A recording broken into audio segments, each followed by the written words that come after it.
Hey, what's going on, Who That Nation? It is yours truly, TJ Jones, the host of the State of the Saints podcast. And welcome to another edition of the State of the Saints podcast. And I have some special guests in the building, man. Two of my favorite people in the whole wide world. Y'all probably know us from the NFC South versus the NFL as a collective group, man. So I'm really excited about this show. Two guys that are real knowledgeable about their teams. I got my guy, Mike Riggs, from the Carolina Panthers. And I got my boy, DJ Hopkins.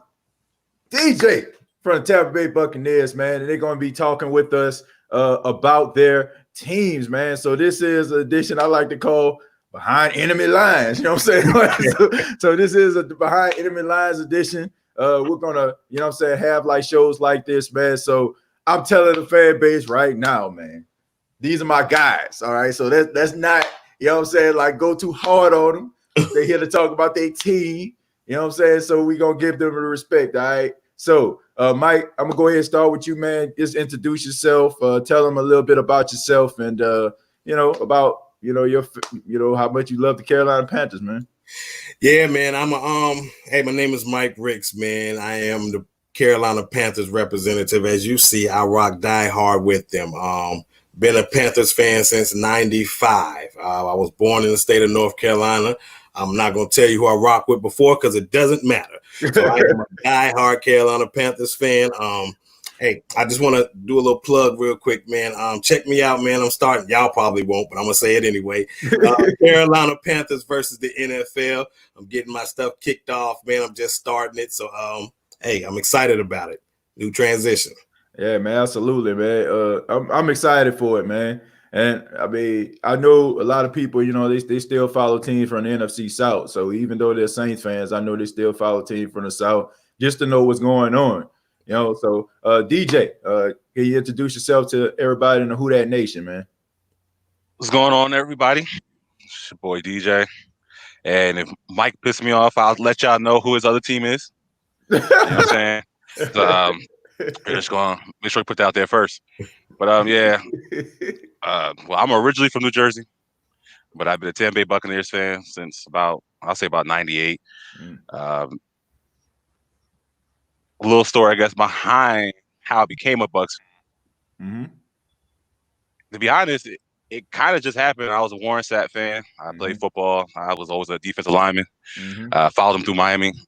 Kind of ran, when he got drafted by the Buccaneers. I saw the team. Oh, you got your boy. I don't know. The team just was something that I like. I can't really explain it. You got, a mauler like Mike Allstott. I used to love watching him play. Tony Dungy being a coach. Right. Definitely stuck out to me being an African American. Right. I don't know, John Lynch back there, didn't know what he was doing when he first got there, just rocking people, fun to watch. You know what I'm saying? It was just a team that I just elevated to. So I just been there and stuck around, and now 13-year drought, I'm still here. Yeah, but yeah, man, gonna keep it up there. Yeah, man, but I appreciate both of you being a part of the show. On this edition, we're going to be talking a little bit about, of course, man, we got to talk about COVID-19 and how it's affecting our respective teams, and also some of the storylines coming from your respected organizations, man. I mean, first off, I'm just going to start off with something light, and I'll start with you, Mike. COVID-19, I mean, this is something that has been we have been dealing with since about late February. And now we're trying to make the transition to starting the NFL season. My question for you is, do you think they're going to have an NFL season? And if so, how do you think that the Carolina Panthers organization is going to handle it? Good question, TJ. I do think that they're going to have a season.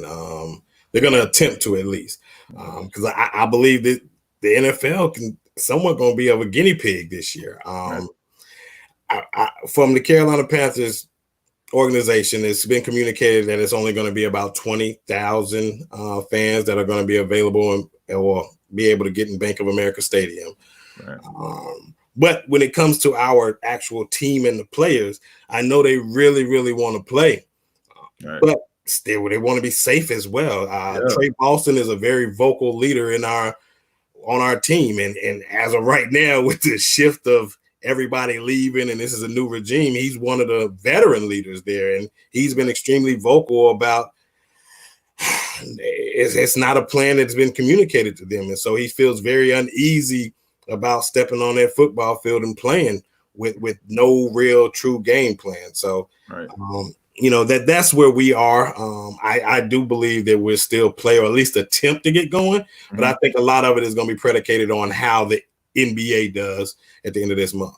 Yeah, man. And I agree with you, man. I mean, you have a lot of guys that are vocal leaders for their organizations, like even with the Saints, they had Malcolm Jenkins, he came out and spoke about he didn't feel like the NFL was essential and he got backlash from fans, which I don't understand. Like, we all love football, but trust and believe it's not essential.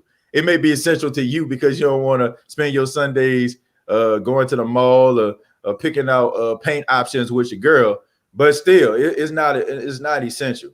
DJ, I'm gonna ask you the same question, man. Tampa Bay Buccaneers, how do you think COVID-19 is going to affect them, and do you think they're going to have an NFL season, man? Yeah, Tampa Bay's going to be one of those teams that are going to go with the low capacity. I know I heard like the Philly teams, they said no to nothing. I know certain teams that not gonna have any fans in the stands, but the Bucs ain't gonna be one of them. Right. Probably the most vocal person talking about he's unsure if he wants to play is Donovan Smith, the left tackle. Right. He's made, mention he's just having a child. Right. And that's a hard decision to make. Me having a 2-year-old, I get it. Football, it's a sport, man.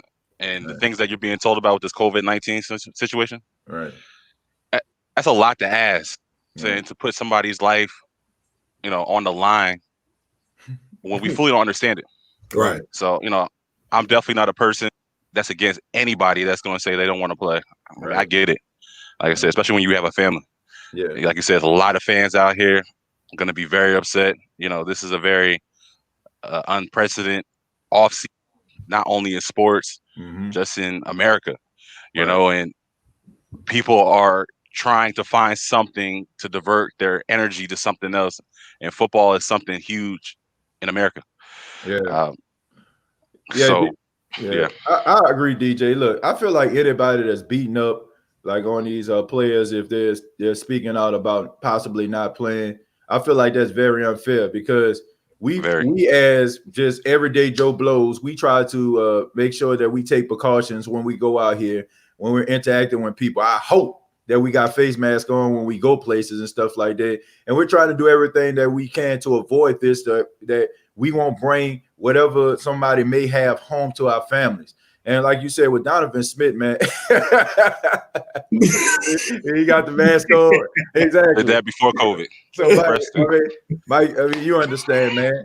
I mean, it's more important. So I feel like it's very hypocritical for us to be getting mad at players, and we do it for selfish reasons. Like, let's just say, like, if, for example, if Michael Thomas be like, man, I ain't playing because of COVID-19, everybody get mad because of how productive he was last season, or Christian McCaffrey's, or, you know what I'm saying, Chris Godwin or Mike Evans. You know what I'm saying? Like, we'll get mad for selfish reasons, not understanding, like, what is these guys may feel about it. We're not going to go out there with a whole bunch of people or wanting to play different sporting events. So imagine what those guys are doing. You know what I'm saying? And not only are you trusting your organization, you got to trust those other teams as well. You know what I'm saying? Like, you going, for example, you going up into the Dallas Cowboys or the Steelers or something like that, or I'll respect the teams playing each other. We don't know what other players on other teams have. So it's a trust system at the same time. So I can understand the skepticism, man. I want to say thank you to everybody in the chat right now. Let's go ahead and answer one of these questions right here. Mike says, where the Falcon fan at? Wait, they have no fans. Okay, so just like the NFC South versus NFL, I mean, Mike and DJ can attest to this. We have reached out on several occasions to try to get an Atlanta Falcon fan on the NFC South versus NFL, and we were unsuccessful. So just like on the NFC South versus the NFL, I mean, it just hasn't been successful, babe. I mean, we just can't find one. I search high and low. You know, I interact with people, you know, not real true commitment to possibly doing this show. So there it is, man. But thank you everybody for being a part of the chat. Like I said, you can go ahead and comment.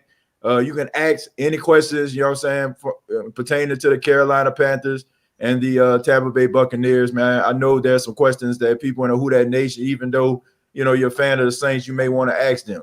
I'm going to go ahead and start with DJ with the next question. Of course, man, a lot of people are excited. Bucs Nation, they're excited right now about the acquisition of Tom Brady. Tom Brady coming to Tampa Bay Buccaneers, and also it's just the plethora of weapons that you have offensively, and also a little, you know what I'm saying, the defensive side of football is still, you know what I'm saying, relatively young, but still they got some good pieces to be successful. What are your thoughts on the Tampa Bay Buccaneers? Are you in that number that's just over the hill right now? And do you think there is a strong possibility that Tampa Bay Buccaneers will end up playing at home in the Super Bowl? Will the real Tampa Bay Buccaneers fans please stand up? Please stand up. Man, it's unfamiliar territory for many Bucs fans. I mean, a decade of no playoffs. I mean, we had only 2 seasons, a 9-7, 10-6 season. Neither one led to a playoff berth. But I'm excited. I was excited prior to Brady. Right. Just knowing how this team has been assembling. But now Tom Brady is here. It took me a second, you know. I wasn't one of the first people, yeah, you know, got Tom Brady, great. You know, I had to sit back and really digest it. Right. We're not going to sit here and really talk about it, but, you know, I was a Jameis fan. Right. Congratulations. You know, I got Jameis. I think y'all are going to be very surprised for the people that have questions about him. I think he's going to be good for y'all if y'all transition to him after Drew Brees. But this season, I was already excited, man. This defense is what excites me the most. I love the weapons that we have on offense. To be honest, I'm excited to see Joe out there, our third-year running back. Right. If you don't know, Roger is Ronald Jones. He's going to be the number 1 back. I'm very excited to see how he plays, catching the ball, you know, just being that number 1 player. But Tom Brady, you got to be excited for Tom Brady, man. He's quote unquote the GOAT, but definitely one of the best that we ever seen do it. Even if his arm strength isn't what, you know, it used to be, his decision making, you know, the way he motivates, he's just a winner, man. He's only lost 1 season in like 1 non-double season, never had a losing season. Right. So, you know, with something like that brings a lot of clout, man. You got to be excited with it. So, overall, I am excited. Yeah, I'm excited about it, you know what I'm saying, seeing what they can do, man. You know, like I said, Tampa Bay Buccaneers fan base, they're excited right now. Mike, do you have anything to add to that, man?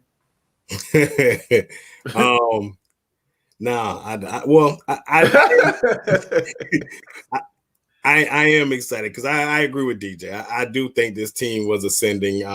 TJ, all of us, we spoke on this team last year, and we felt like they were a year away. And that was even without Tom Brady. So with the addition of Tom Brady, I think, no knock to Jameis, can probably make some more decisive decisions and minimize the turnovers that could possibly help elevate this team to more wins. And I expect them to be successful. Am I going to say Super Bowl or is it? Nah, I'm not there yet. Yeah. I didn't ever answer that part. Yeah, Super Bowl, I'm not there yet. Yeah. But, I mean, this COVID situation is very interesting. So, no team activities. There's no reps. We don't know what any team's gonna look like. As a Bucs fan, I feel the same way. Talent's there. I just know, and I got to be realistic about it. There's too many people out here not being realistic. Right. That's a lot to ask for a quarterback, new system like a Bruce Arians system. You know, we can go on to that, but we're not. It's a very complicated system that normally quarterbacks take almost a year to really pick up. Right. So that's a lot to ask. Super Bowl, That's a stretch, huh? Okay. It's a stretch. All right. We're gonna go to the chat real quick. It says Ronald Jones out of USC, good talent. I like his ability to catch the ball out of the backfield. So Ronald Jones, what do you think about him? DJ his capabilities. So Ronald Jones coming out of USC had he needed a lot of work. Right. Good talent, loved his speed, his vision, decent. Now, when you're talking about catching out the backfield, he didn't do a lot of it at USC. Right. That's something that you've seen him develop over the last 2 years, working on the off season. If you watch every video on Twitter or wherever the case may be, you always seen this man working on his hands. He's definitely improved it. I am very excited. I have seen a lot of great things in games. I see him, like I remember this wheel route he ran. Can't remember what game it was. And watching him catching shoulder, if you ever play football, that's not a very easy catch to, and just the way he made it, just using his hand, it was impressive. So you definitely see the improvement. And this year, I expect more. And Tom Brady's one of those quarterbacks that love to throw it to the running back. Right. So you should expect a lot of it. And that's why he's been practicing so hard on it this offseason. Yeah, man. I mean, a lot of people, I mean, it seemed like this, the person in Who That Nation that just commented, man, it seemed like, he's a fan of Ronald Jones. This question right here, this one for you, Mike. It talks about the Carolina Panthers and one guy named Omar Bayless. Now, I don't know if you're familiar with him. Okay, but this question is asking is, are they going to make the cut? Is he going to make the cut with the Carolina Panthers? Do you believe? Great question. I will say this, and this has never happened in Carolina history, especially since, well, I wouldn't say history, but since the Ron Rivera era. This is probably one of the deepest positions on our football team right now. Right. Which is not saying much, but it is. So will he make the cut? I believe that they're going to keep a lot of playmakers.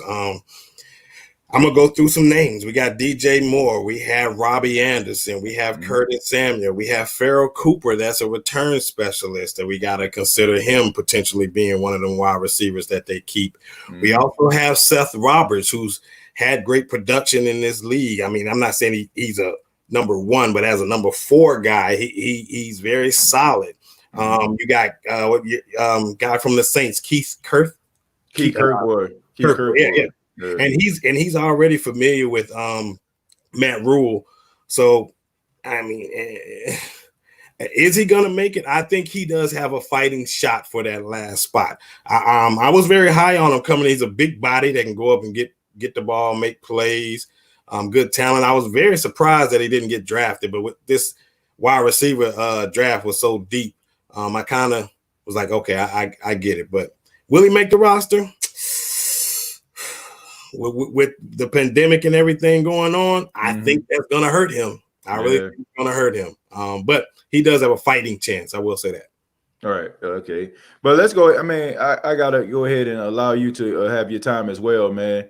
You spoke on a lot of things, what I'm saying, when it comes to like the the wide receiver position. But give us some of the storylines going on in Carolina. And we got to throw a little bit of Cam Newton in there too, man. Give you opportunity for that as well. So now you have the floor, man. I mean, you can talk about Cam Newton, you can talk about your team, and how do you feel about him, man? Well, let me talk about my team, and the reason why I want to talk about my team is because I'm a team guy over player guy. I am a Carolina Panthers fan. Right. I really, really love the moves we made in this offseason.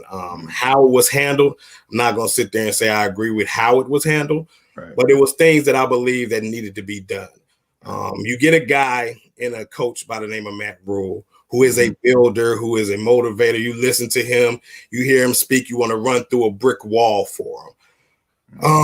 You get a guy like Teddy Bridgewater. You all know about Teddy. Everywhere that I've talked with people about Teddy, whether it was in Louisville, whether it was in Minnesota, whether it's in New Orleans and New York with the Jets, they say this guy can run for mayor.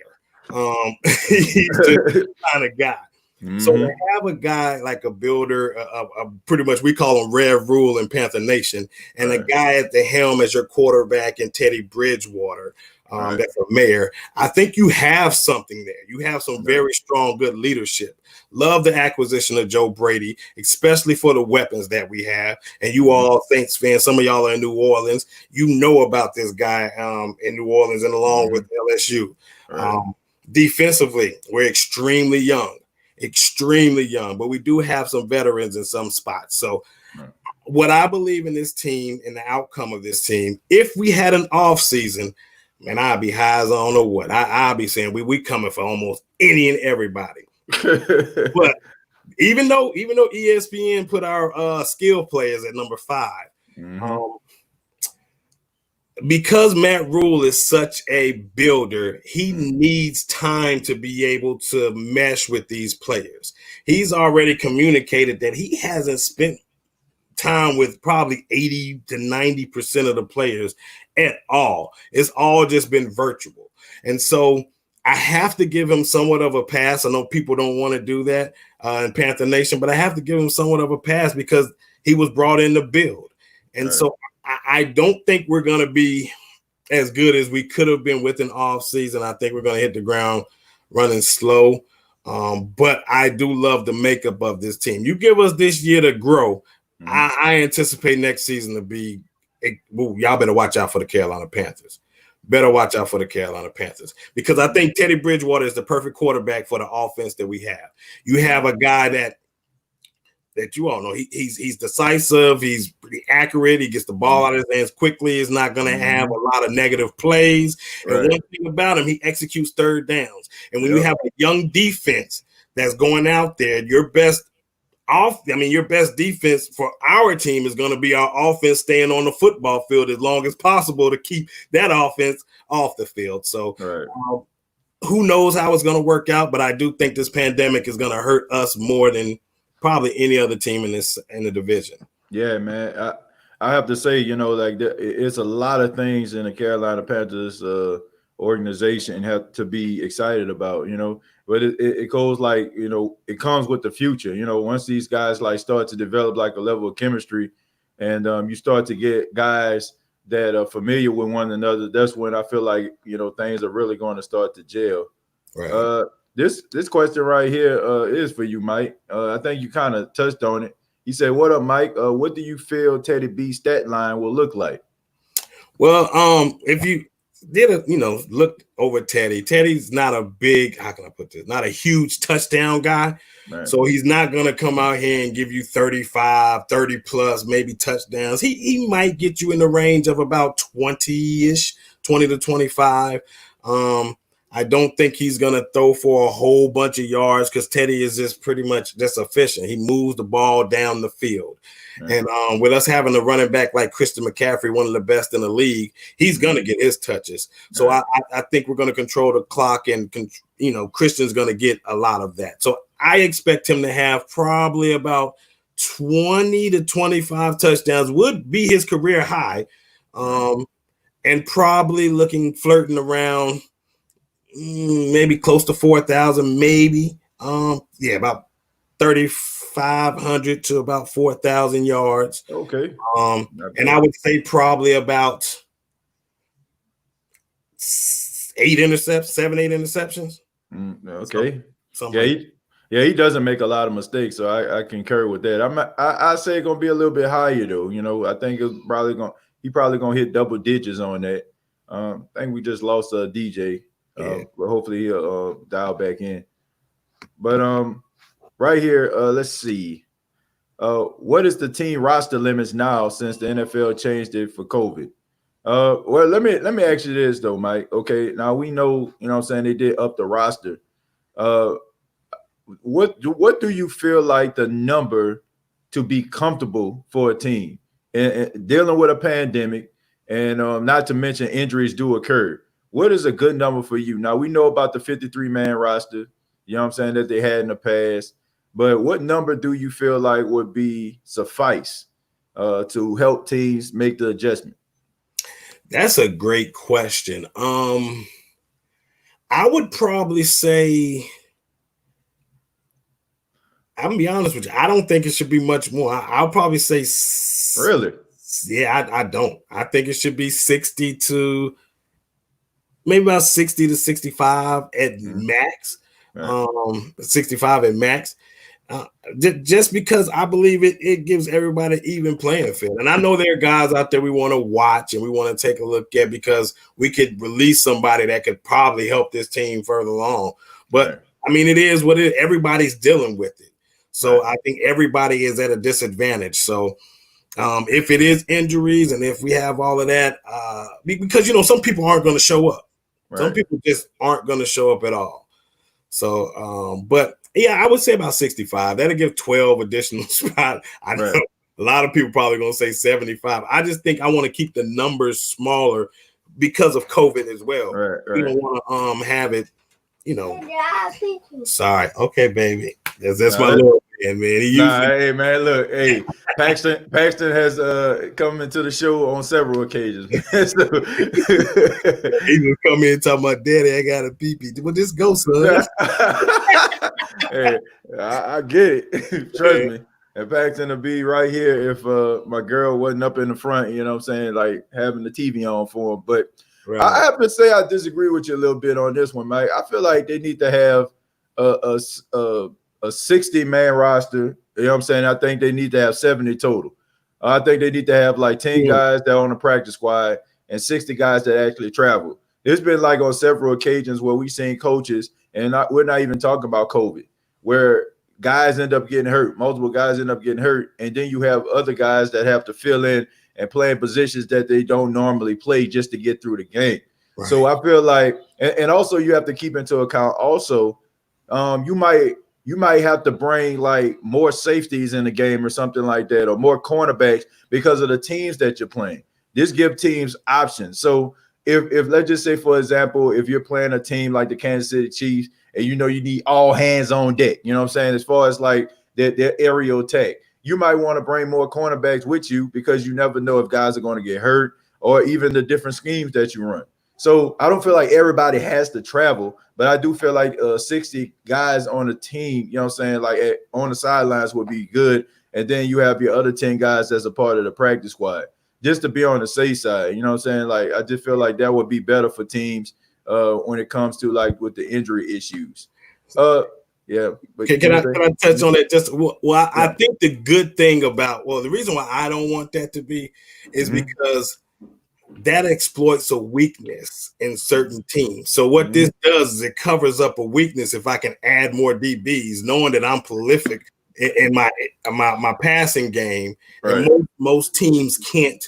They don't have enough DBs to be able to defend that. Right. And so that makes us be able to have a strength and puts us ahead and why we can have success. That's right. The point in football. Football is chess. So I think that makes the game more of a checkers thing, saying, okay, well, I can have a whole lot more DBs to go out there and cover just for this team. And right. So this team over here, I don't have to have DBs. I can just use, if it's a strong running game, I can have more defensive linemen and linebackers. Mm-hmm. But now it makes you really hone in and have to choose the correct 52 or even 60 players, however you want to say it. You have to hone in and make the right decision. So I get what you're saying, but yeah.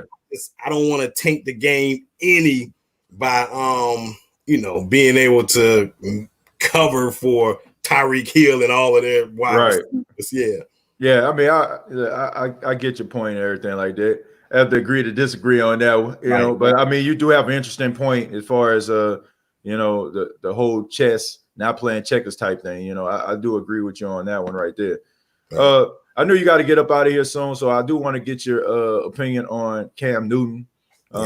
Cam Newton has been he's been the face of the franchise for nearly a decade, and now he moves on. He goes to the New England Patriots. A lot of people talking about him, in regards to being possibly the new starting quarterback for them. Right. What are your thoughts on Cam Newton, the way that the Carolina Panthers handled the situation? And do you feel like Cam Newton, moving on from Cam Newton, was the right decision? I think the way it was handled was terribly. Cam Newton is a player that has given his, like he said, man, if you watch the Odell Beckham, Cam Newton, Victor Cruz, and Todd Gurley podcast show, whatever it was, he hit it and he spoke facts, man. This man gave his heart, soul, everything to the Carolina Panthers, man. He went out there injured. I mean, not hurt, injured. It's a big difference. And played football to try to help us win. He was the one that put us on the map. I don't care what anybody says. There's no other player that's been in the Carolinas professionally to put us on the map like Cam Newton. With that being said, I think it was time. I really do think it was time. With the new coaching staff, with the group that they brought in, he wasn't going to be the guy. He couldn't have been the guy for them.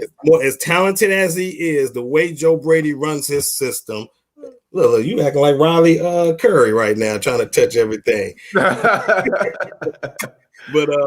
yeah, the way he runs his system, I just think he needed a more. And don't get me wrong, yeah, that's DJ. So let's put this down. We don't want to show any Bucks thing in this podcast. Yeah, I need to come get that. Yeah, you get it out of my house. It's yeah. I don't like the devil. No part of the devil in my house. But no. Let's talk about your owner then. Yeah. Anyway. Yeah. Well. With that being said, Cam Newton. If you go back and watch Cam Newton got a lot of third down conversions running the football. There were a lot of missed opportunities on third down, since Ron loved to use that word, on passes that were maybe 5 yards, maybe a little more, that he may have underthrown, may have overthrown. He was a big time playmaker. Now we get consistency and we get steady moving the ball. So I think the guys that we have right now, especially in this offense, this is the best offense I've seen, probably in my tenure of being a Carolina Panthers fan, outside of maybe the Steve Smith, Lucien Muhammad Pro. So I'm excited. It had to happen. I believe it had to happen. My wife was on it probably about a year or two ago. I was stubborn and I was stuck. No, I'm not getting rid of Cam. Now that he's gone, and I've had some time to take a look, not being biased as a fan, I think this was the right move for my team. I'm very confident this was the right move for my team. Move. Wow, man. I mean, I speak to so many Carolina Panthers fans being out here in South Carolina. A lot of people, they're Panthers fans, and a lot of people, they are pretty mixed, as far as who should have replaced him, should they have moved on, do they like to move with Teddy Bridgewater and stuff like that? So I mean, it's mixed. Some people are loyal to Cam Newton. They feel like what happened, as far as with the ownership and stuff like that, feel like that could have been handled better. They felt disrespected. But look, when you're dealing with a new regime, when you're dealing with new owners and new ownership, and you're dealing with new organizational guys, I think getting those older guys up out of the building is the best move. You know what I'm saying? So it's basically like it's their word. You know what I'm saying? And you also can create like a new atmosphere. You know what I'm saying? So having Cam Newton part of the old regime, you know what I'm saying, possibly tainting or complaining about how they used to do things. Man, y'all know how it go, man. Like sometimes like you have that seasoned veteran at work that used to doing things like a certain way. They get new management in here. Well, I don't like that. You know what I'm saying? And they have so much seniority, they might get the other people to turn against, you know what I'm saying, the management, even though the management trying to move into a different direction. So I completely 100% understand that, man. I appreciate that. Oh, yeah. I want to say one more thing, TJ, if you don't mind. Let's not get it twisted. Cam Newton's coming for blood. Right. I love it. And I'm rooting for him. I'm not wearing the Cam Newton New England Patriots jersey, but I will rock it because I do have a Cam Newton Panthers jersey. Right. So I am going to rock it with him. But I think this was the perfect place and fit for him right now, man. Because I don't know of anybody else that can walk into Tom Brady's shoes to fill with that much confidence and swag to come in here and be like, watch what I do. Right.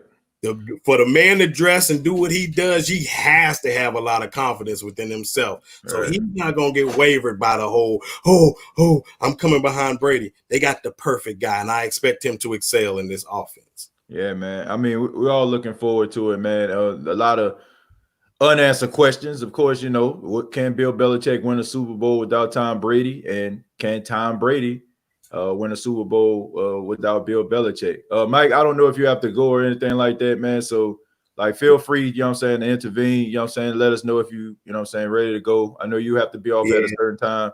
So, yeah, I'm going to head out, man. TJ, okay. I do want to say thank you so much for this opportunity, my brother. Please, anytime, man. I love it. Yeah. I would love to get on here and just chop it up with you as much as I can. But I am extremely grateful for the opportunity, man. I missed y'all, man. I'm going to be honest with you. Yeah, man. Dialogue, man. It's needed. It got me fired up right now. So yeah, man. I appreciate it. DJ, man, your Bucks still suck. Look, I got disconnected because I got some things to say about that whole Cam Newton situation, bro. Yeah, gotta man. go, dog. So I'm gonna let that go.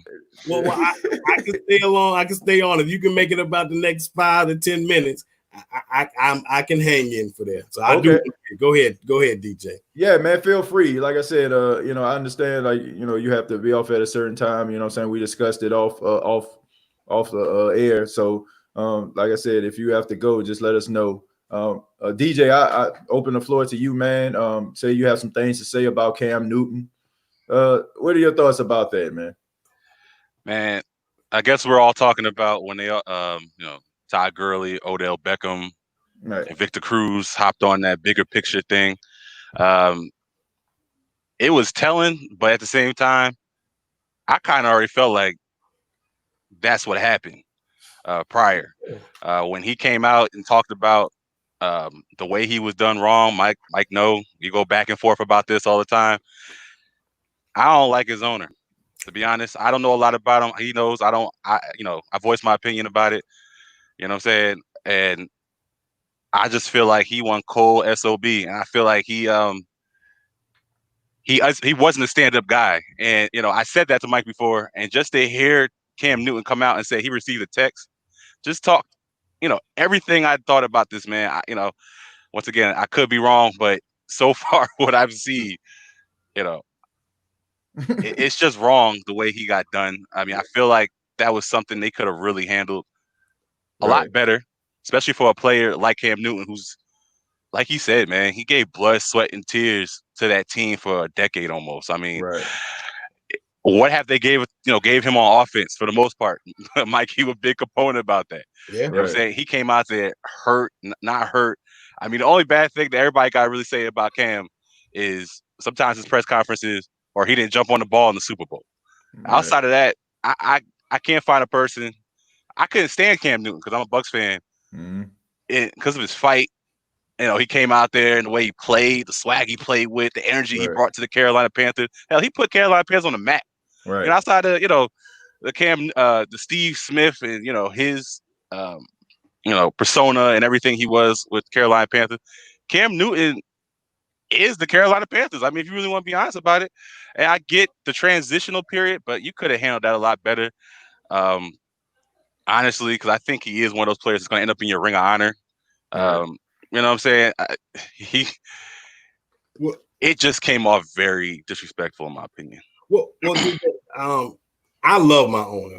I'm gonna throw that out there right now. I absolutely love him. I don't think it's his job as the owner to personally reach out to Cam. I think it could have been our GM's job, the one that drafted him, should have been the one to reach out to him and say, hey, Cam, we're going to move to a different direction. I think what David Tepper has done since he's been in Carolina for the past 2 years, you talk about a Ring of Honor. He's rebuilt bad relationships that this organization has had with the part ways of Julius Peppers. He's got him on staff and added him to the Ring of Honor. Let's think about the bad blood that Steve Smith had when he left.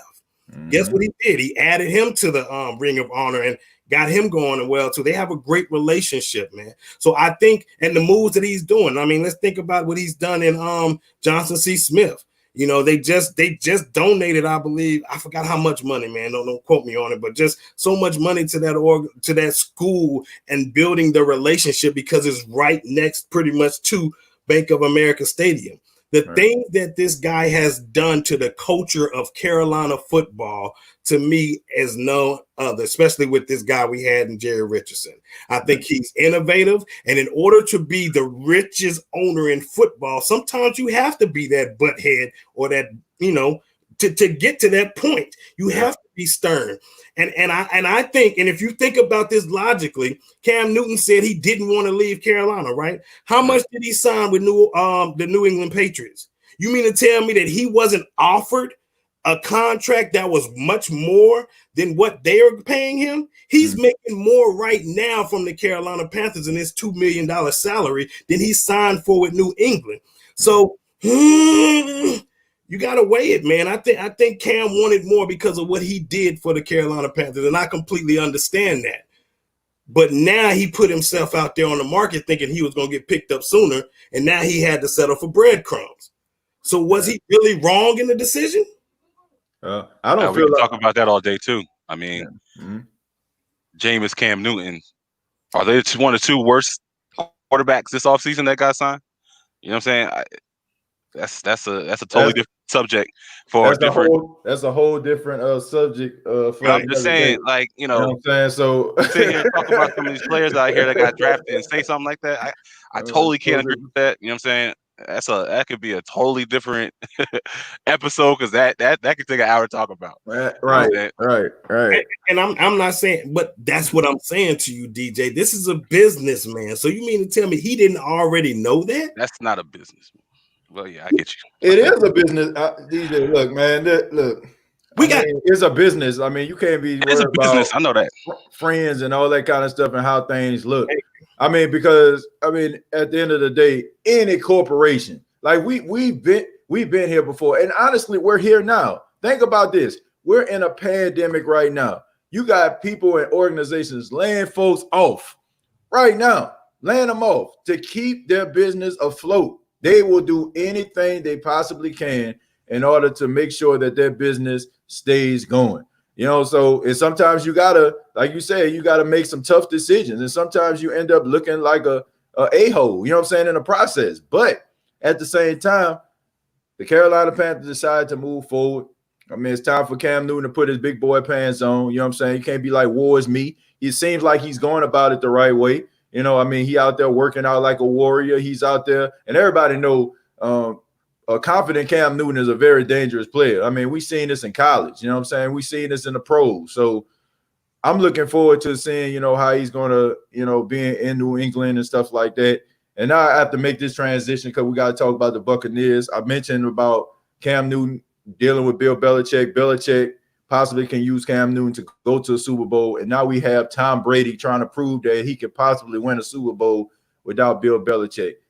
DJ, I got to ask you, do you think that the competition between Bill Belichick and Tom Brady is going to play a huge role with the Tampa Bay Buccaneers this season? How do you see that going? Tom Brady's on the Tampa Bay Buccaneers. Before you answer, DJ. Oh, go ahead. Yeah, before you answer, I'm gonna go ahead and sign off, my G. Okay. Because I'll be here all night because I want to answer that question, but I'm not going to.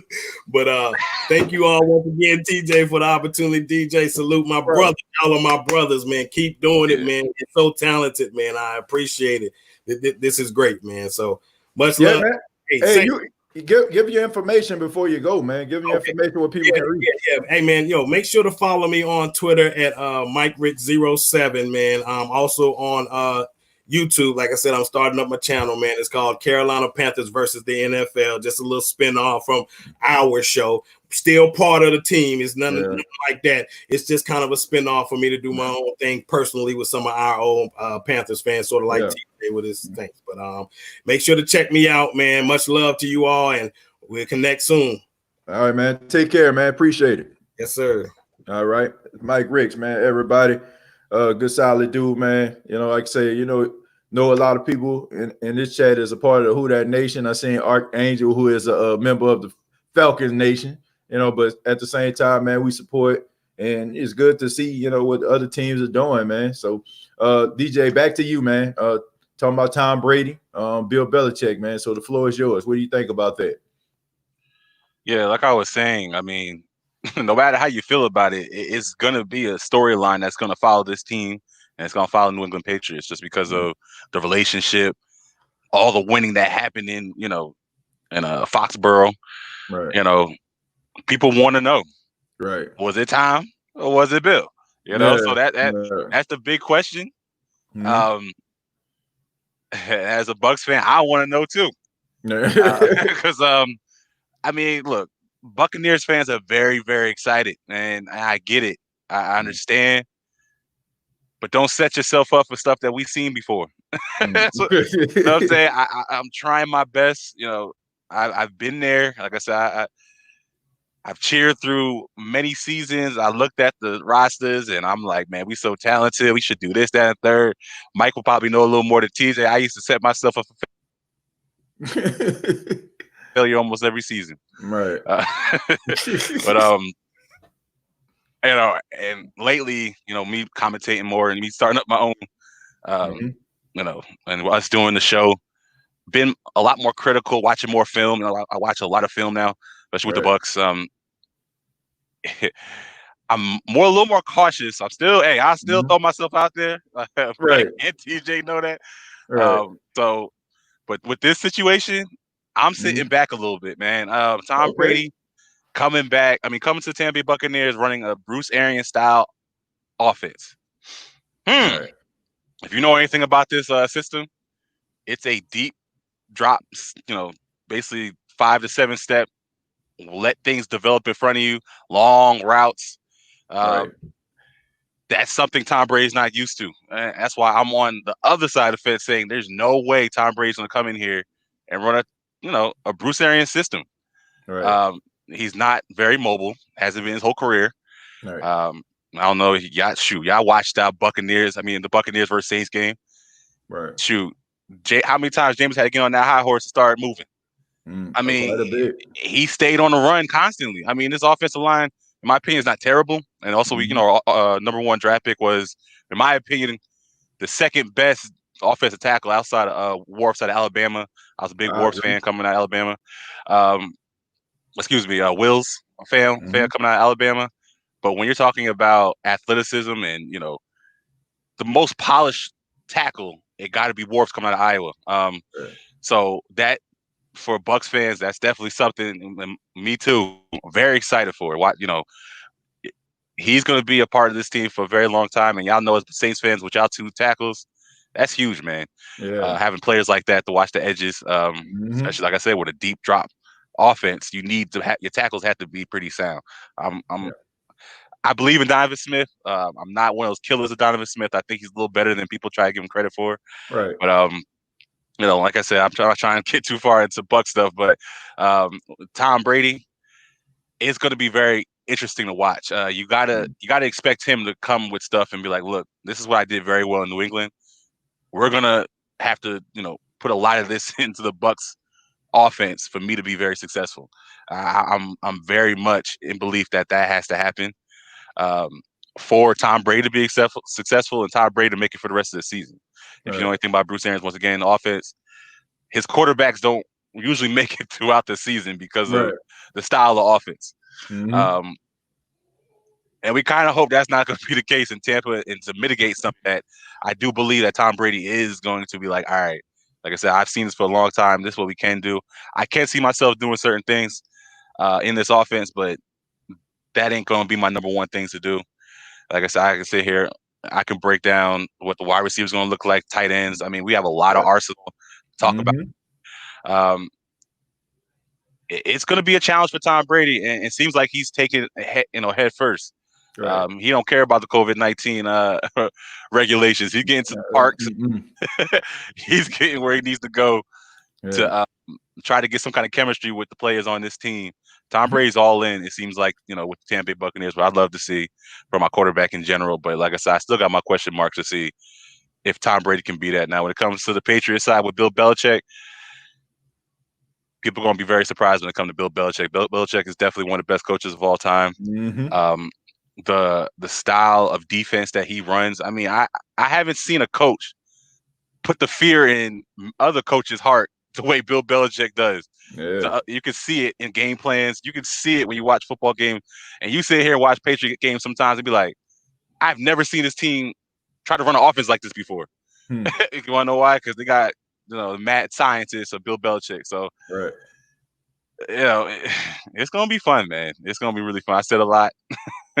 Nah, I mean, it's Yeah. fine, man. Like I said, I mean, I completely understand because this isn't a subject that you can just talk about within 2 minutes. I mean, there's just so many dynamics about it. Like, So many, man. Yeah. So as far as the weapons for the Tampa Bay Buccaneers, like so many people have to be a part of this in order for either one of these guys, in order for them to have like any type of success. You know what I'm saying? Opposite of each other.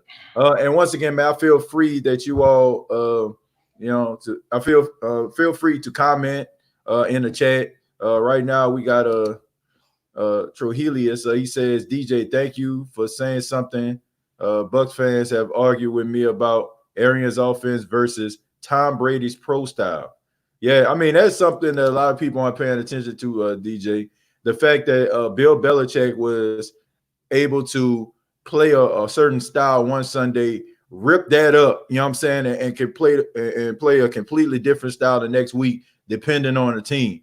I don't know if Bruce Arians has that type of mind, you know what I'm saying, in order for him to generate the same type of success Bill Belichick would with Tom Brady in New England, because I feel like Bill Belichick could run the ball about 1,000,000 times one week, and then Tom Brady will throw for 400 yards the next week. You know what I'm saying? So I feel like that might be a little bit of an issue on that.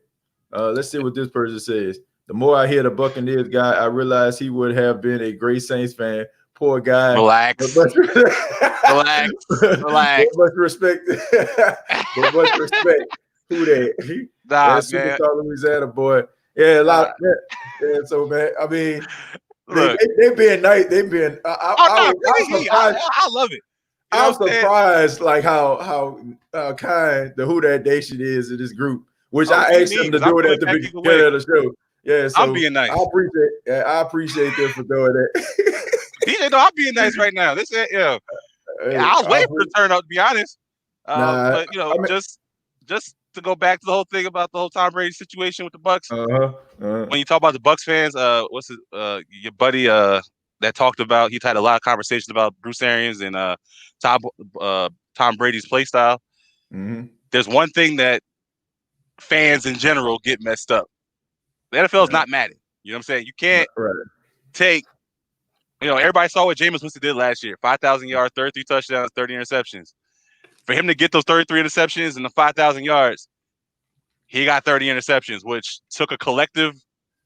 It took a collective effort from wide receivers to, Jameis Winston. It took a collective effort from all to get to those 30 interceptions, especially in the first year of a Bruce Arians system. And people think that you could just be like, Tom Brady, insert 33 interceptions. Tom Brady never thrown probably, double-digit interceptions. We going to throw 5,000 yards here, and we're going to be good to go. Right. Nah, B. No, it's not going to work that way. I would love to see that as a Buccaneers fan, but be realistic. No. It's just not going to happen. It's not, man. So let's just keep it real, man. This one right here is for you also. It says, what do you think Chris Godwin's stat line will look like this season? That's a good question. Chris Godwin's stat line is going to be over 100 targets, over 100 catches. I wouldn't be surprised. And I'm looking for about 1,500 yards from that man. All right, so Chris Godwin, when you talk about Tampa Bay Buccaneers, arsenal of receiving is the most polished route runner. Best yards after the catch. Tom Brady's gonna fall in love with this guy. He's gonna be his guy. And I just see big things. I think they're gonna do a lot of things. He is like Edelman, Welker, and a little bit of Randy Moss all together. He can kind of do everything. Chris Godwin. I mean, and the power that he brings when he gets that ball in his hands, impressive. So yeah, man, I'm definitely looking for him to have He's going to put up touchdowns because once again, when he gets that ball in the hand, he's like a running back.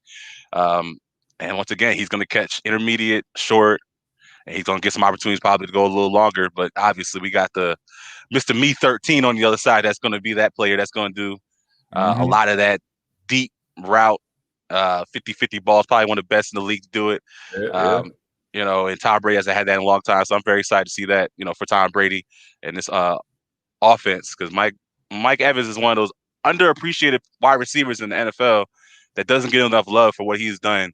I mean, he's the only man outside of Randy Moss in 6 seasons that have, caught over 1,000 yards every season. There's no other player in the NFL outside of Mike. And Mike Evans can eclipse that this season if he gets another 1,000 yards season, being the only player in the NFL to ever have 1,000 yards every single season. And this is with Mr.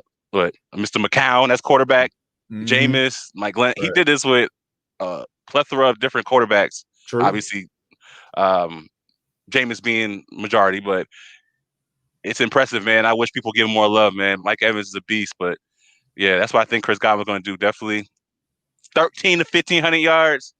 I say 11 touchdowns out off of about 115 receptions, I'll say. For that, you had to really put me up there. Yeah. I mean, I think Chris Godwin is a very underrated. I think he's the most underrated wide receiver in football, to be honest. I agree with that. As far as how much skills and how much talent he possesses, I don't feel like he gets the fair shake. People are going to see how good he really is now that the microscope is going to be focused and zoomed in on Tom Brady. And of course, just like any team that has a star quarterback, all the other players that's around him get the attention. And some of the guys that have been flying under the radar get the attention they finally deserve. But, I mean, let's go ahead and talk a little bit about Jameis Winston. You brought him up a couple of times in your dialogue. I want to know, what was your immediate thought of the Tampa Bay Buccaneers not signing back Jameis Winston?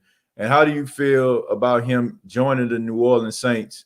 And how do you think his career is going to go going forward? Jameis Winston, when he was not re-signed by the Tampa Bay Buccaneers, TJ can attest to it. Mike can attest to it. And Mike will kill me if I don't sit here and be 100% honest. I was hurt, man. I ain't gonna say I was broken, but I was close to it, man. It was hard. I'm not one of those guys. Look, I watch a lot of film. This we gonna talk about this, y'all Saints fans. Y'all probably did a little bit too. Y'all jumped on that bandwagon, seeing them crab legs memes, and everybody enjoyed. You know what I'm saying? Everybody enjoyed the energy of talking ish about Jameis Winston because it was cool to do in the media. Let's not forget Jameis is a Heisman winning quarterback. Let's not forget that he won, a national championship in college. Let's not forget this man's first season. He went into the office of the coach and said, "If you start me, you are not going to regret this." And what happened? This man threw almost 40 touchdowns, 8 interceptions, something crazy like that. But people like to throw that in the garbage because it doesn't meet the narrative of who Jameis Winston is. Right. They always want to talk about the interceptions and, the decision making and this, that, and the third. Definitely something that, you definitely want to see a player progress and get better, with. Right. Never questioned that, but I've never been one of those people that signed on that Jameis is this terrible quarterback, doesn't know how to play football. I never will challenge his heart. Definitely. And that's one thing, I used to play football myself and, all of us probably, play whatever. Yeah. You can't, when you have somebody that loves the game and wants to win so bad, you can just sense it and feel it. And Jameis is one of those players that I always felt when he was drafted by the Buccaneers, that's something he always wanted. And he came to, unfortunately, the worst winning franchise in sports. I mean, I'm a Bucs fan. I know my history. Like I said, since '98, I've learned so much with this team, going back and watching even tape and things like that. Right. And it's unfortunate. I feel like Jameis, if he went into a better situation, or even not even a better situation, if Lovie Smith continued to be the coach of the Tampa Bay Buccaneers through the tenure of Jameis Winston, we just saw a different Jameis Winston when it came to, I think, production. I think maybe even the look, the looks people had about him probably would be a little different because Right. Lovie Smith was the one person that really loved and wanted Jameis to be successful. I'm not saying Bruce Arians didn't want it either. I feel like if Tom Brady wasn't available, Jameis Winston still would be a Buccaneer. But Tom Brady was available, and winning. Bucks want to win. We need to put seats in the stadiums, which have been a struggle for a long time. Tom Brady's going to bring all that. You can't turn something like that down. And once again, Jameis just ends up catching the short end of the stick and the laughing joke of many jokes. Going forward because of once again the perception of the media, which I think is unfair, but it is what it is. And he's unfortunately got to climb his way out of that. And I'm rooting for him, even though he's with the Saints. As long as y'all ain't playing us, I'm be following him. I'm definitely going to be a fan. Going forward, I wish him the best. Success, his family, his son, everything. I really do hope that Jameis turns everything around, and he's with a great organization with the Saints. And I think y'all can get the best out of him because the style of offense y'all run are going to highlight things he does great, and it's not going to put him in a dangerous territory to make some decisions that he has made in prior vertical offenses that he has with the Tampa Bay Buccaneers. Okay. I mean, that's a fair assessment. You know what I'm saying? You said a lot of things, and I definitely wanted to get your take. I mean, you've been watching this guy. This guy's been, the face of your franchise for the past 4 or 5 years. So I wanted to get your take on that. And there's a very interesting debate going on in the Who Dat Nation, DJ. It's the fact of Jameis Winston possibly becoming the successor to Drew Brees. Now, I know a lot of people have been talking about Taysom Hill. A lot of people talk about, Sean Payton talking about he the next Steve Young and stuff like that. This is the conversations in the Who Dat Nation. But for you, understanding Jameis Winston, understanding his skill set, and you even touched on some of the things, the talent he possesses. Do you see Jameis Winston possibly being the starting quarterback of the New Orleans Saints in the foreseeable future? Does he have what it takes to get these guys to a possible Super Bowl? I definitely see Jameis Winston, being the successor of Drew Brees. I honestly do believe that Sean Payton looks at the Jameis situation in Tampa very similarly than he looked at the San Diego situation when he brought Drew Brees from San Diego. Y'all all New Orleans Saints fans. I'm pretty sure y'all know the history of Brees. Wasn't everything wasn't pretty in Charger land when he was there in San Diego. True. It wasn't. True. And he's coming off of injuries. He had decent play, but it wasn't great play. Right. They were ready to move on from that man. And to be honest, Drew Brees, if you look at it, you can say he was a little broken. Especially him being a young player. Right. The way the things kind of played out and transpired with that situation, it's very similar to what Jameis Winston's going through with the Tampa Bay Buccaneers.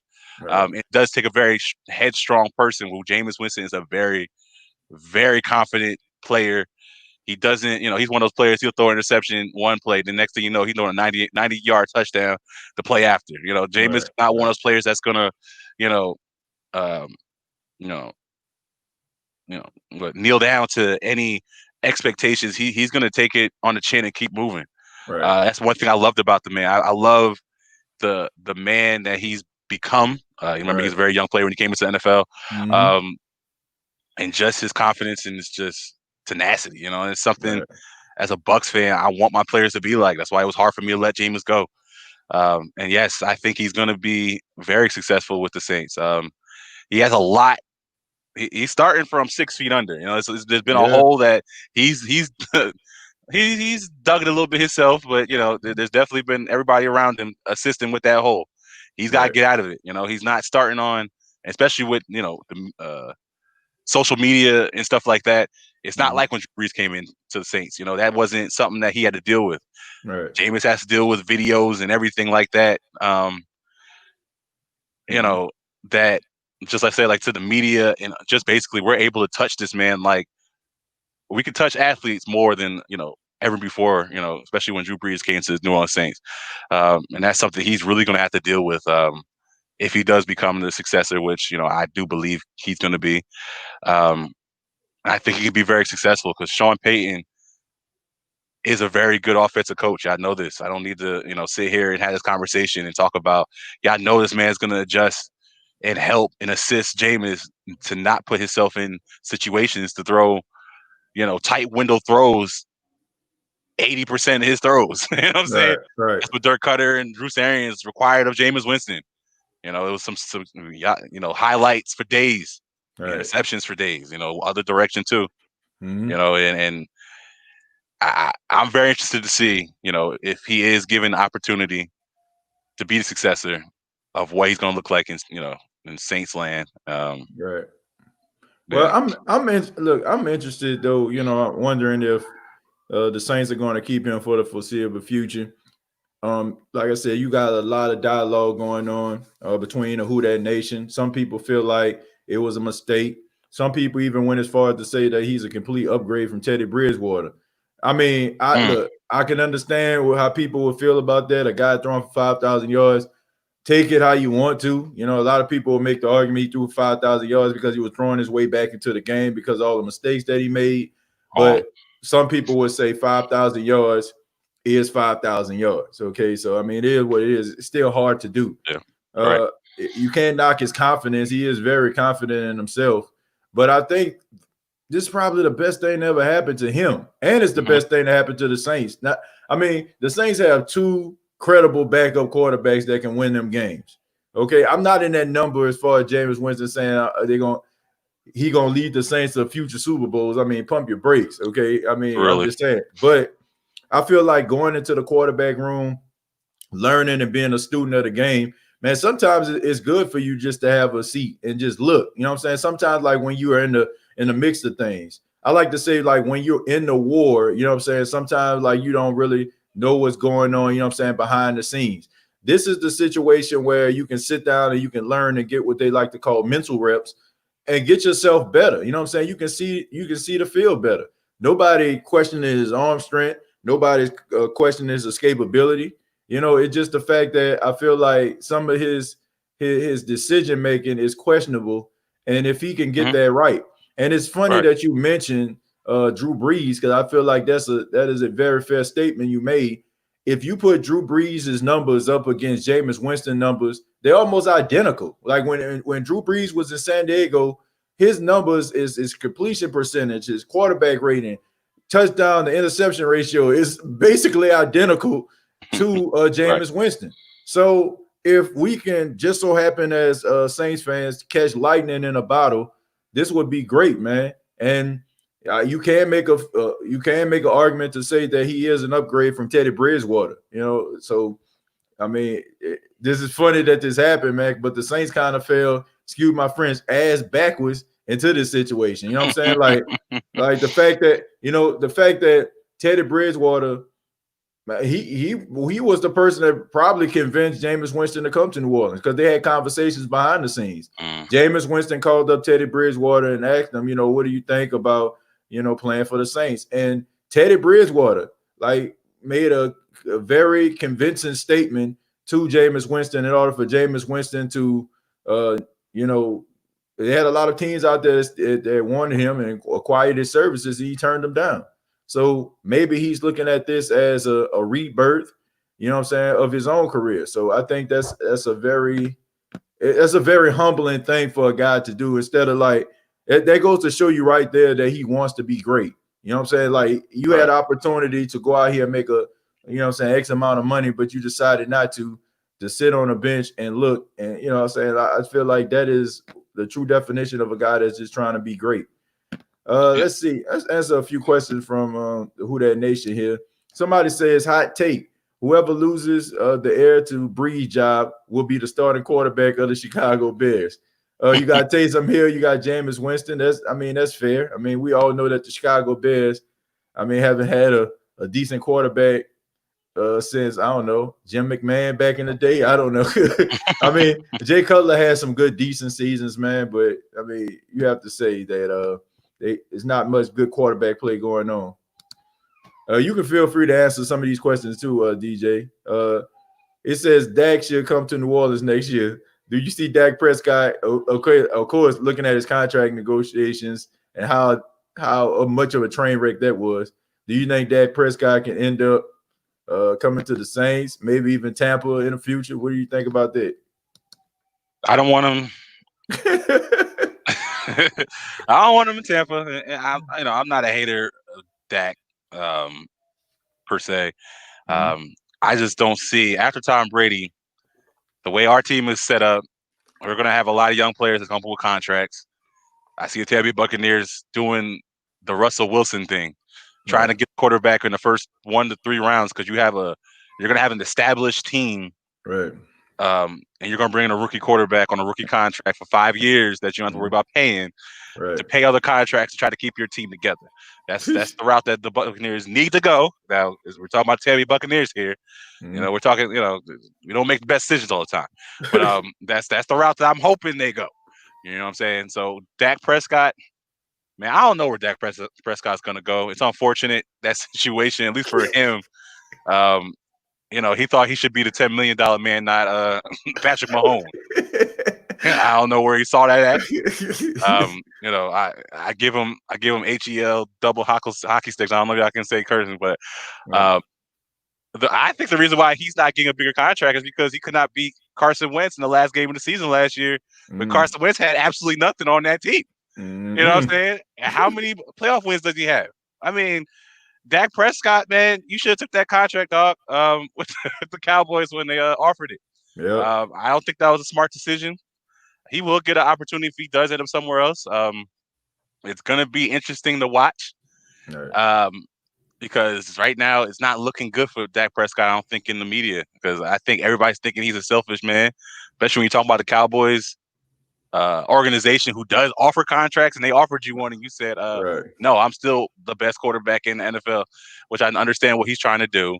When it's his turn, he thinks he should be now, because this whole thing with whoever's next should get the biggest contract, is kind of, I think, messing the NFL up, because these quarterbacks are getting astronomical numbers and you're basically asking now to not play anybody else, man. This is not, I ain't gonna go there.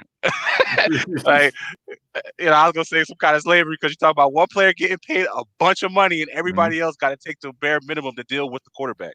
Right. Ridiculous. That makes sense.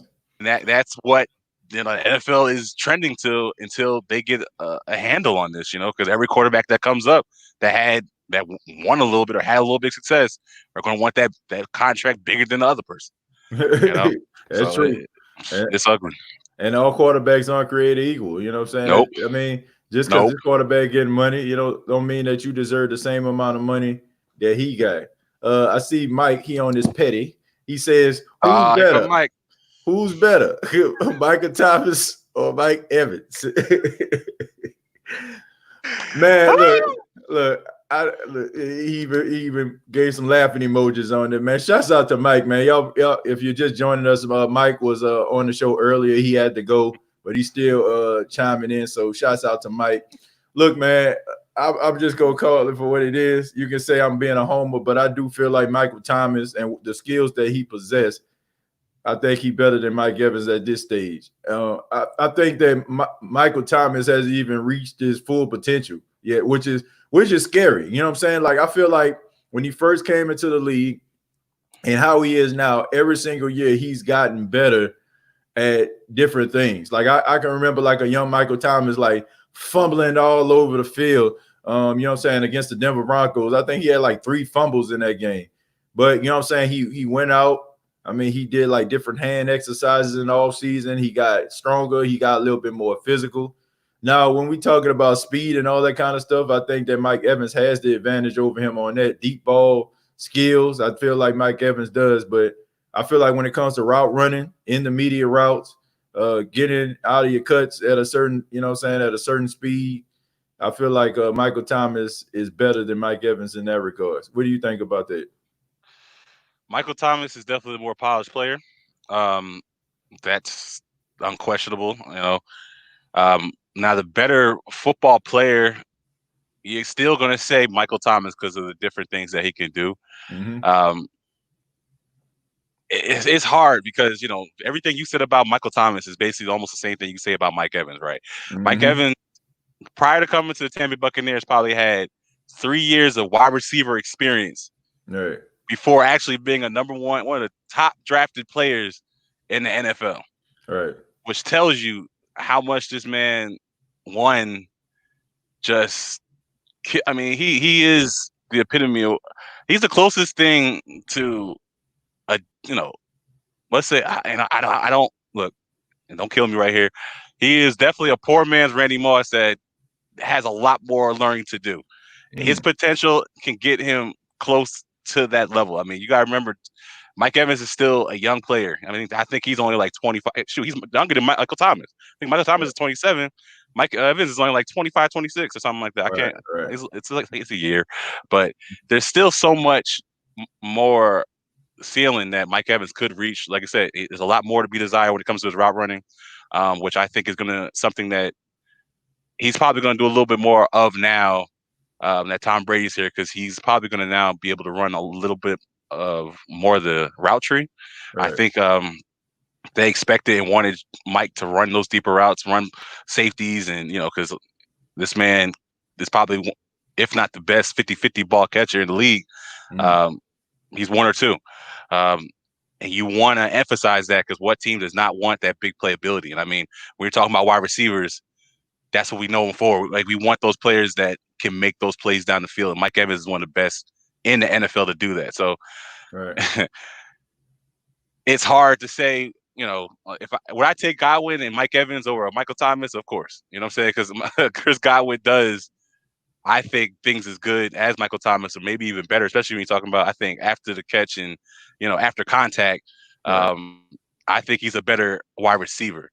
But overall, you got to give it to Michael Thomas.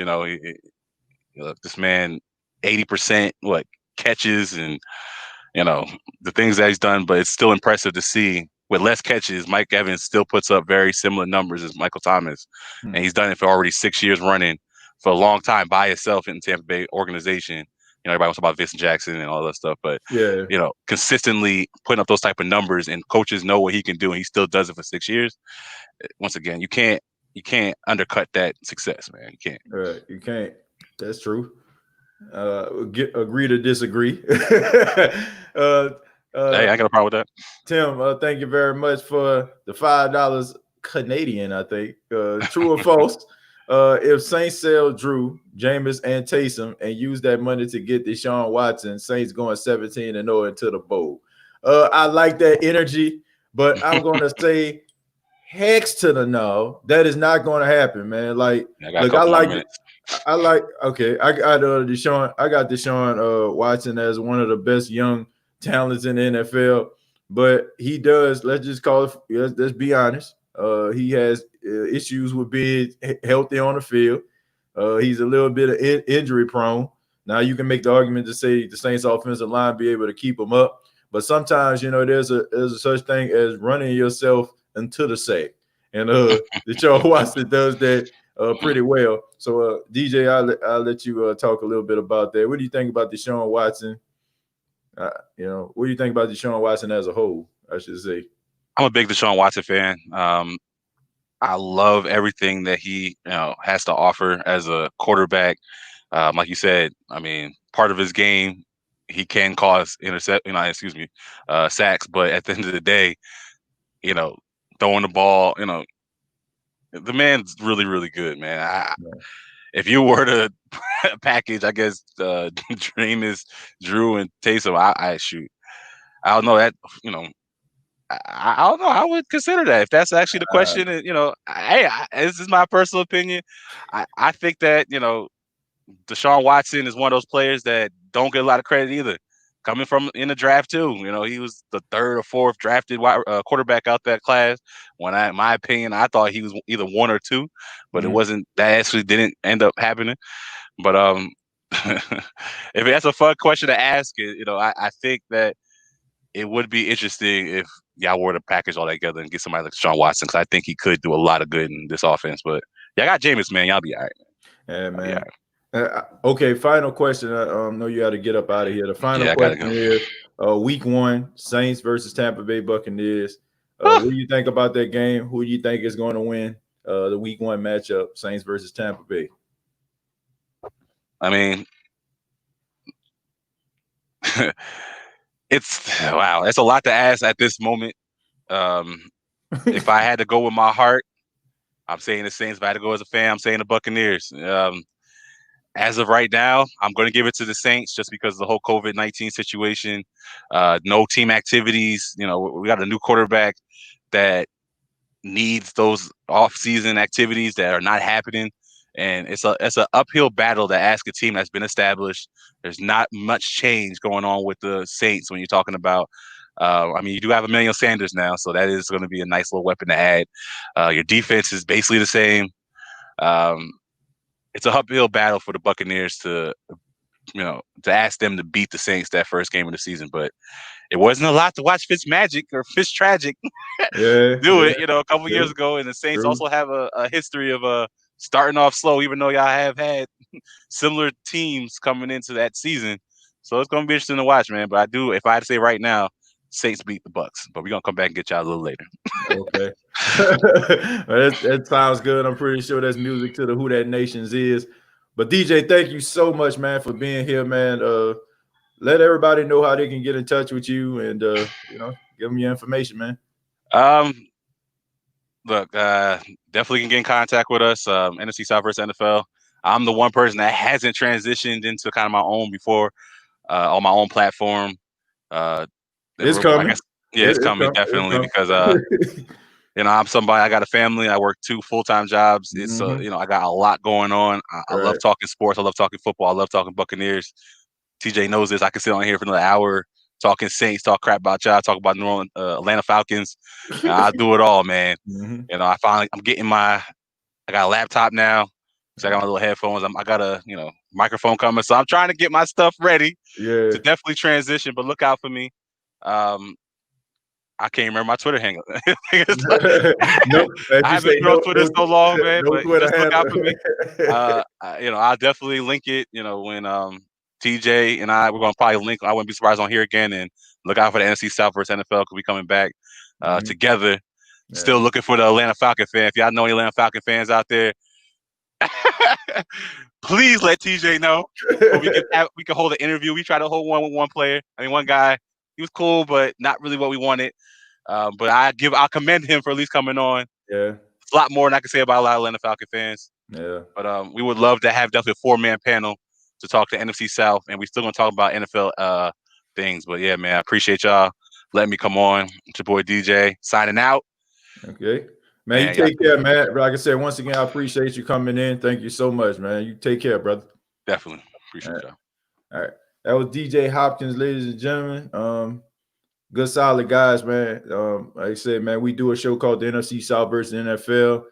We talk about our respective teams, and I thought it was only right that I bring these guys in. I mean, these guys are fans of teams that are rivals, but at the end of the day, man, it's all love, and it's good to hear a different perspective, man. We all, as members of the Who That Nation, I mean, we have like certain ideas, but to actually talk to someone that's just as passionate about their team as we are, as the New Orleans Saints, I mean, with the New Orleans Saints is something I feel like needs to be discussed. But I'm going to be here for a few more minutes. If you have any questions about the black and gold, if you've been listening to the interviews that were conducted for about the last hour, man, between Mike and DJ, if you want to talk about that, feel free.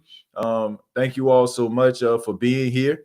Thank you very much for spending your night, evening, or morning, wherever you are right now with the State of the Saints podcast. I really do appreciate it. Ernest says, need to stop talking and refocus. I think he was referring to Dak Prescott. Evans did take plays off.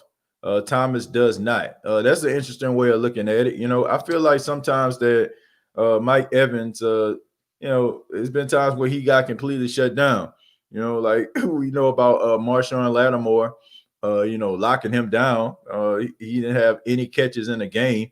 So I'm kind of on the fence. I feel like Chris Godwin is emerging and becoming a better wide receiver than Mike Evans. I mean, we can agree to disagree on that, but that's just the way I feel about it. Hey, glad to catch a live for the first time in a bit. Keep up the good work, bro. Jack, thank you very much. Thank you for being here, man. I really do appreciate y'all. And I thank y'all for, working with me and stuff like that over the past couple of days. It's been a little bit rough for your boy, man. I must be honest with you. It's been a little bit rough. I had to change my schedule just a tad bit because I'm taking over like the morning show at the radio station this week. Unfortunately, the host of the morning show at the station I work at, him and his wife, they contracted COVID-19. And, you know what I'm saying? So I'm just kind of filling in right now. And it's very tough, man, because I'm getting up at like 4:30 in the morning. It takes me about 45 minutes to about an hour even to get to the station. And, man, I'm burnt out around 11. You know what I'm saying? I have a schedule. So, like I said, I look back and know it hasn't been some of the best shows I've done. So I appreciate you all for sticking by me. Finally got me some sleep. Man, shouts out to my girl. I love her so much, man. I got home a little bit earlier today from the station. I was able to take a little nap for a couple hours, so I feel more rested, more re-energized. So that nap gave your boy life, and I appreciate that. By the way, TJ, what do you think about the allegations of sexual harassment within the Washington front office? Jack, let me get back to you on that. I want to make sure anytime I hear situations like that, I want to make sure that I have enough information to give you a fair assessment. If I just go by, what I'm hearing, then I probably wouldn't be as logical. You know what I'm saying? When you hear the word sexual harassment, you know what I'm saying? Like all of a sudden, you know what I'm saying? Things just start pinging and you're like, man, that's wrong. You know what I'm saying? So I want to make sure that I'm reading this stuff and giving you like a fair assessment. So I promise you, man, you know what I'm saying? I'll give you a fair answer on that. I mean, I can give you a broad, broad brush, you know what I'm saying? It'll be some politically, correct type stuff. But I mean, we all know that sexual harassment is wrong. We don't need to be around this thing, making people feel uncomfortable. You know what I'm saying? We don't need to be out here catcalling, whistling, touching women the way that they don't want to be touched, vice versa. Women don't need to be touching men the way they don't want to be touched or saying different things to them. So don't know exactly what happened with the Washington organization, but it is it's pretty sad if they're doing that. That's not a good look. Enjoyed the show. Thank you very much, Joe. I appreciate that, man. Just trying to do something a little bit different here on the State of the Saints podcast, trying to do a little bit more interviews. I really am going to try to get an Atlanta Falcon fan on this show, man. I really am. You know what I'm saying? I'm really going to try to get a Falcon fan to come here and talk about their team, man. I just feel like that's what you need, man. We have so much dialogue. We got so much dialogue going, about other teams, but we don't follow them as much. So those guys know their team. So I try to, make sure, I just, defer to them when it comes to the organizations. I checked out the roundtable. I appreciate that, Cedric. Thank you so much. Mike Evans is a good receiver, but he cries a lot when he doesn't get his way. I mean, I don't know him enough for that, but I do know he needs to step it up sometime. He do take some games, not plays, games off. Who that, TJ? Great live as always, and shout out to the Pac-Man too, wherever he may be. But what's going on with AK and these tweets? You know what? I don't know, man.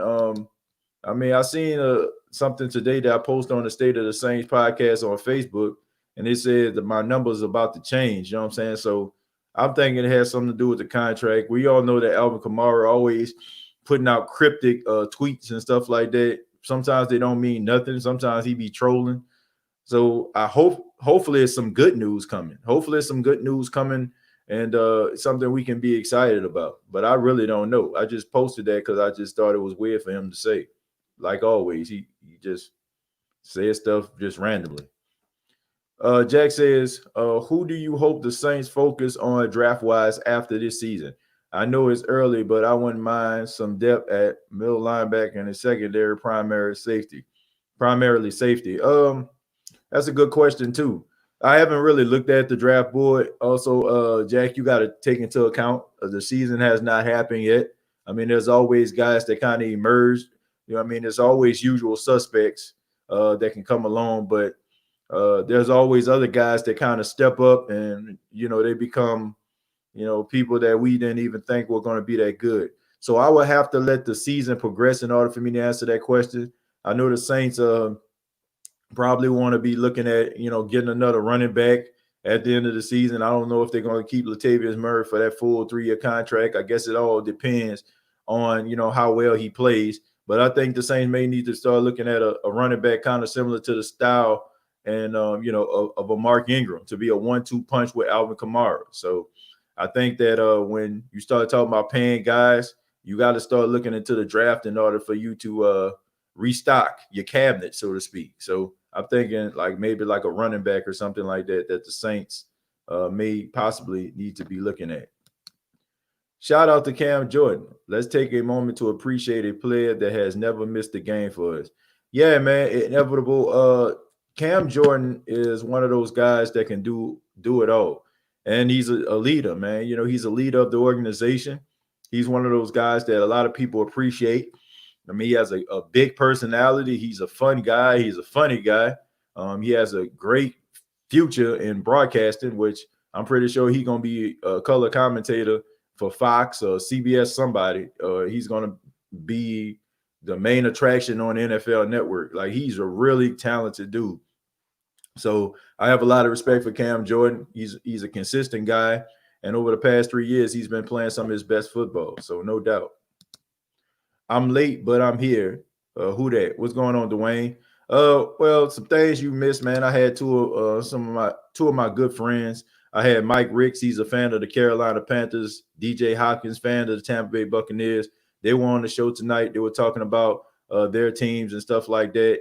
That's why the show is called Behind Enemy Lines, because we talked to you know, some fans of the rival teams in NFC South. So if you have time, man, you know, at the end of the show, I mean, feel free to press rewind and check it out. Good conversation, good dialogue, and man, much love to those guys. You know, when the Falcon fans come on, gloves coming off. Yeah, man, Kendall, I agree with that. I know, man. People, I don't know, man. I appreciate you all. You know, a lot of people was kind of holding back. I could tell, but at the same time, man, look, I welcome everybody. You know what I'm saying? I don't care if you're a fan of the Falcons, the Carolina Panthers. You know, I feel like that's how we get to know fan base. And then, of course, you know what I'm saying, we bust each other's chops and stuff like that. You know, we laugh at each other's misfortune. You know, I mean, it is what it is. But at the end of the day, these guys are passionate about their fans. Their organization, excuse me. They're passionate about their organization just as much as we are about ours. Well, they should be, okay? But I would love to have them on the show, man, no doubt. I'm calling it now. Washington is going to be sold to a different city and a new franchise. I don't know about that one, Tim. Let's not get let's not go too crazy here. Now, I understand about the outrage about the name of the Washington Redskins. I get it, you know what I'm saying? But the Washington Redskins is a historical franchise, and man, they are one of those teams that, to me, I would be highly surprised if they ever leave Washington, D.C. I would. I can't see that happening. I really can't. That would be the biggest shot in sports history if those guys end up leaving the D.C. area. The Truth Hurt says, I was looking at some AK-41 highlights, and I must say we definitely need that guy back. Yeah, man. I mean, super talented dude. Like I said, he packed on a few pounds, which we had a show talking about that. We know that he gained some muscle and stuff like that, looking a little bit more stocky. So I'm interested to see the new body, Alvin Kamara, and see how it's going to work to, to his benefit. Chosen says, TJ, do you see us changing starting quarterbacks in the playoffs if we make it, or do you see using Drew if everyone is healthy? That's what I see, Chosen. I see the latter. You know what I'm saying? I see us using Drew Brees to the end. I feel like Drew Brees is the quarterback of the New Orleans Saints. He's the starting quarterback. And you go with the guy that got you there, you know. So I understand about some of his misfortunes in the playoffs. I understand that the the Who That Nation is on edge, and we just can't take it no more with some mediocre quarterback play from a elite quarterback. But if Drew Brees is healthy, if Drew Brees is, you know what I'm saying, Drew Brees is going to play. That's all I got to say. He is going to play. Another player I would love for us to have is Tre'Davious White. We could have had him and Lattimore. That would have been, I mean, wonderful if we would have got Trey White. Trey White is good to a surprise to no one. You know what I'm saying? Like everybody expected Tre'Davious White to be good. He was good at LSU. He was a good lockdown corner at LSU. And now he just emerged as being one of the best young corners in the league. I like Tre'Davious White a lot. I think he's a good instinctive cornerback. He's lengthy. He's not afraid to put his head in to make a tackle. And he's extremely smart. I feel like he's going to be one of those, Ring of Honor Buffalo Bill players. I don't think that Buffalo is going to try to get rid of him no time soon.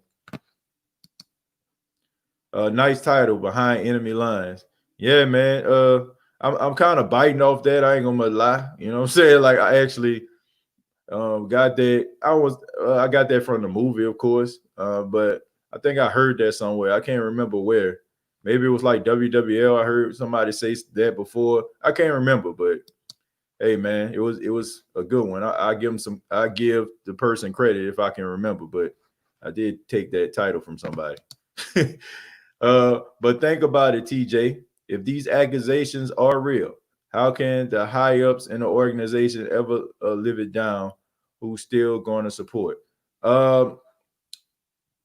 Tim, I'm about to tell you a very harsh reality. I'm about to tell you a really harsh reality. You have some people out there that are fake with their outrage. Okay, they are prisoners of the moment. They got, you know what I'm saying, this microwave world that we live in. You know what I'm saying? Like the news comes and it goes. Okay, that's just the way that it is. Right now, it can be the focal point. And right now, people would be like, oh man, I'm so outraged. But when the football season starts and the Washington Redskins take the field, people aren't going to be talking about this because they're going to be so focused on the football, you know what I'm saying, the football season. And if the Washington Redskins really start being successful, then nobody is going to care. I hate to say it like that, but it's true.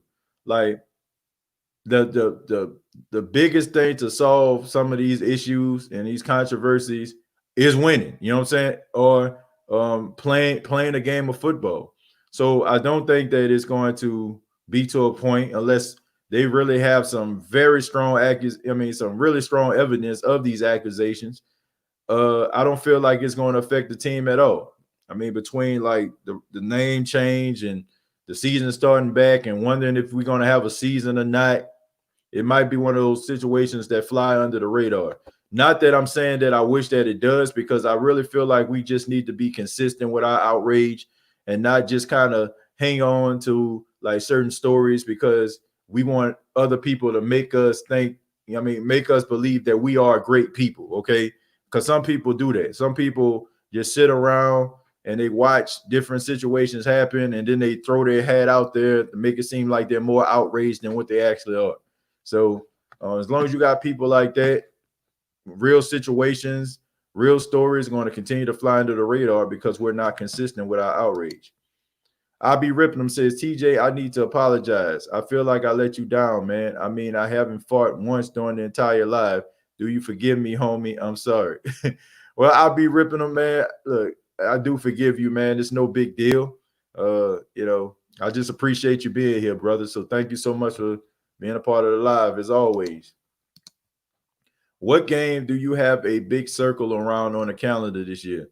I would have to say the San Francisco 49ers game. I think that was a very exciting game last year. The Saints have been finding themselves for the last 3 years in games of the year. You know, I mean, I feel like the Saints for the last 3 years, you can argue to say that they have been a part of games of the year ever since 2017. The Minneapolis Miracle, you know what I'm saying, which is, the wrong side of history. In 2018, the NFC Championship game, you know what I'm saying, that was a game. And also in 2019, a game against the San Francisco 49ers when they were going back and forth. So, the Saints are one of those teams that are always in the game. So as long as you got a team that's always in the game, you're going to generate some excitement. But I have to say the 49ers because I would love to see how the New Orleans Saints would play the 49ers,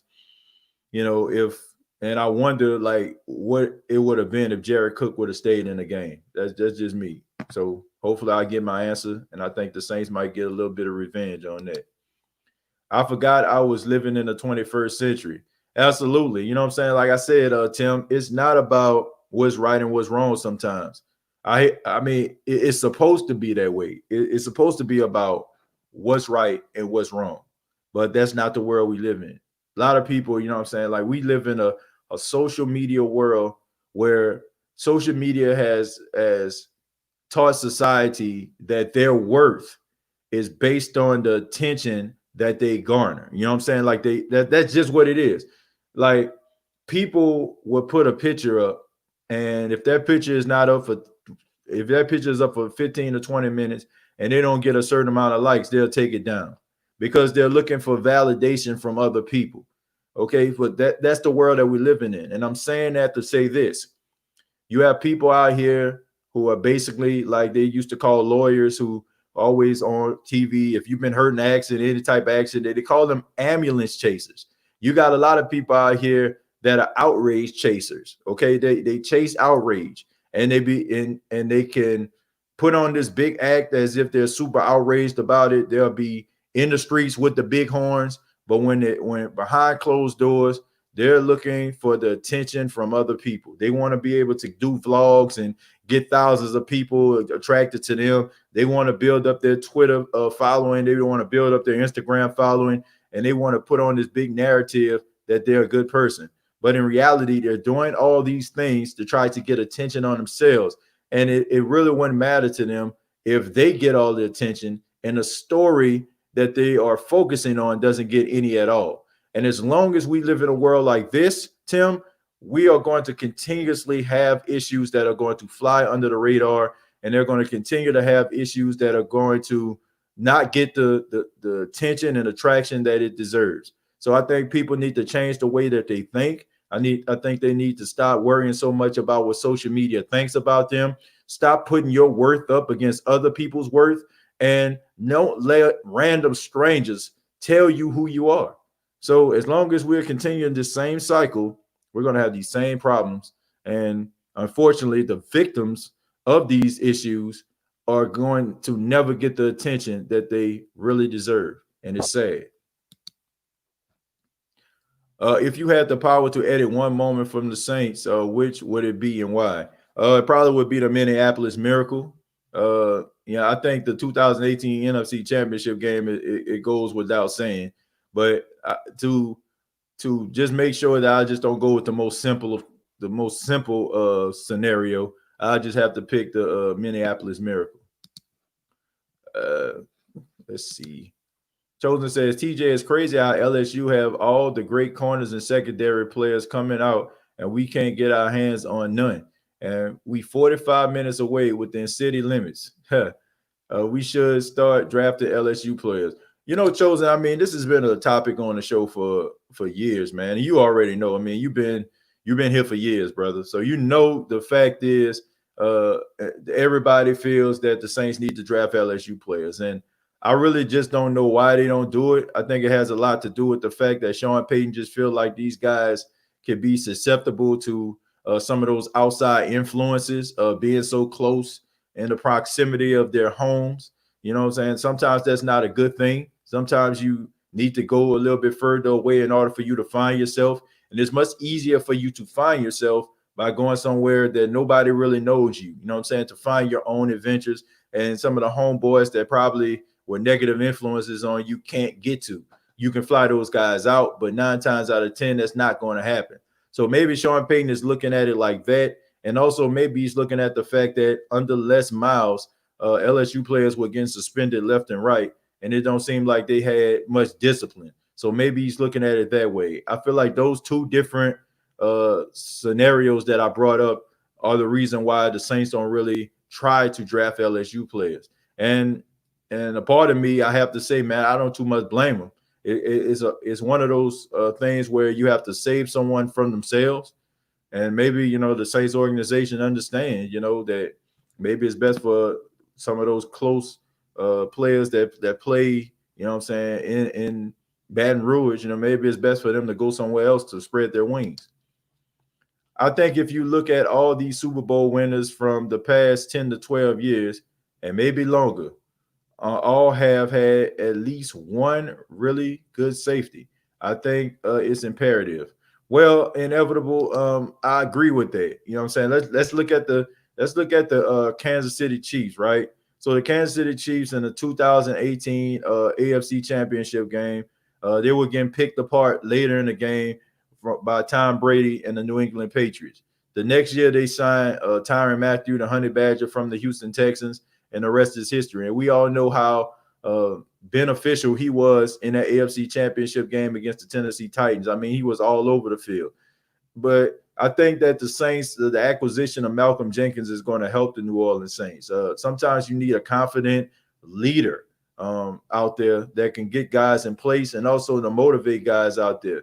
A guy that's seen it all and done it all, and a guy that can lead by example by going out there making plays. So I do feel like there's some validity behind what you're saying when it comes to the safeties because, like I said, the Kansas City Chiefs has done it.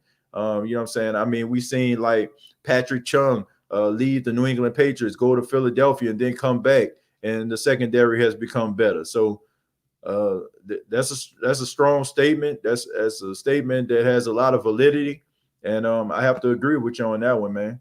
Good point. If you had the power, I already read that one.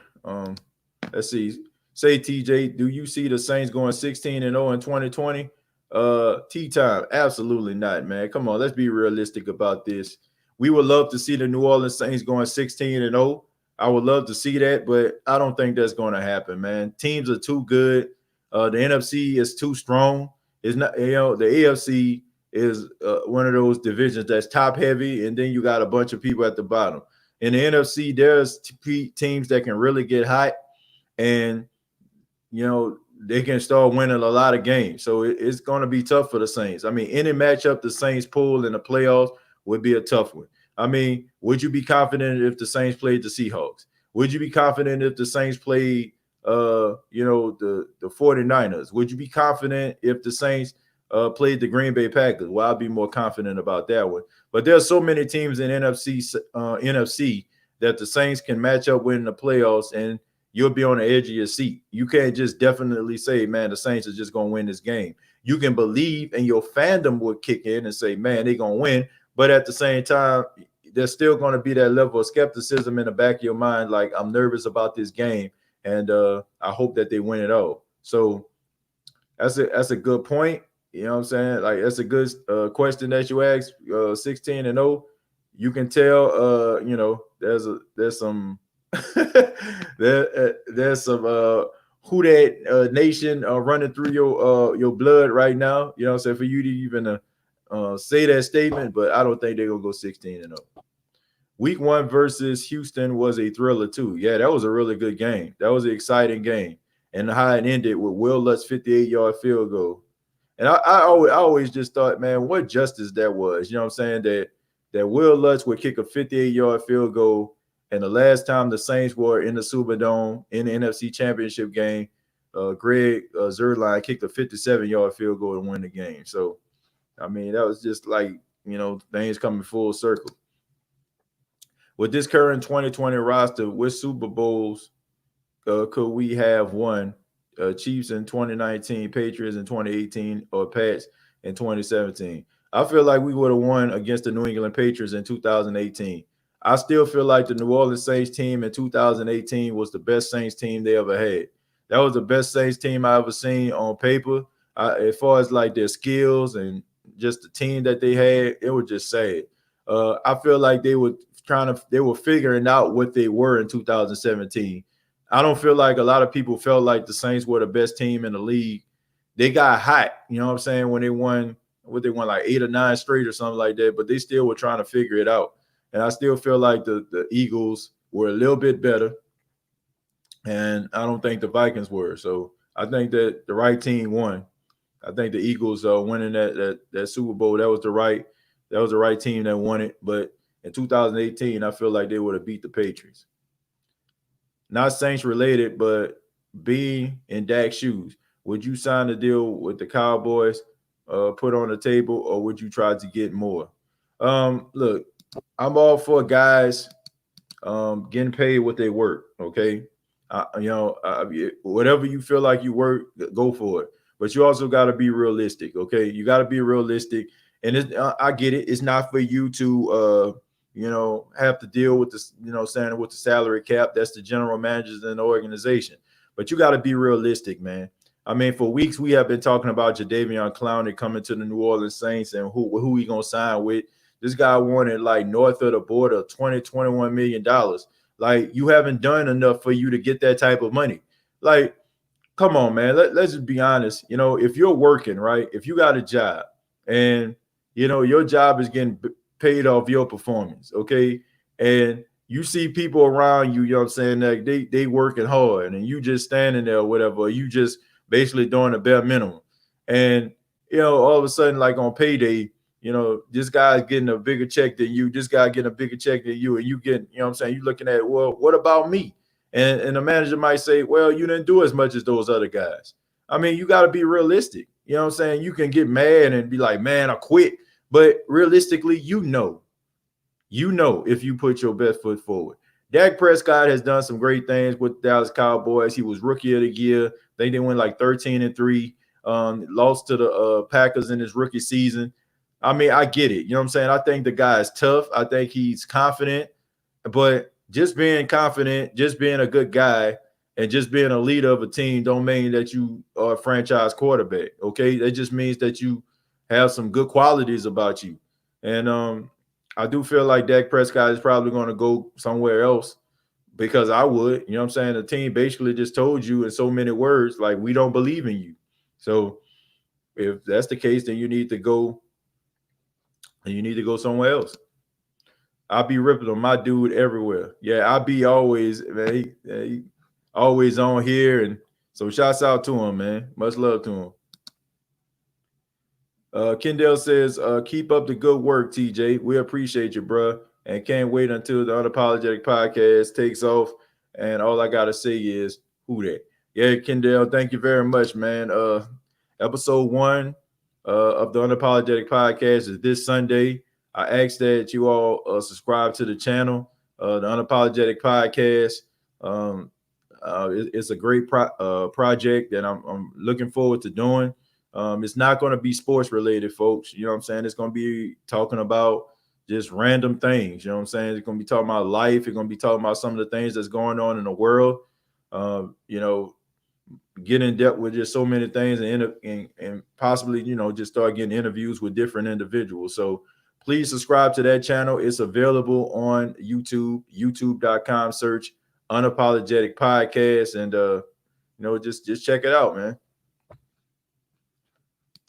Let's see. Iceman T, what's going on, man? He said, TJ, that's BS. You don't have to leave your hometown to find yourself. LeBron was in Cleveland. He was doing great. Chris Webber was in Detroit, and he did well. Let's see. Not from Pittsburgh. Let me see. AB not from Pittsburgh, and he was a clown. Okay, there are some exceptions. You know what I'm saying? There are some exceptions, Iceman T. I'm not saying that this is like gospel or something like that. I'm just telling you what I believe that it could possibly be.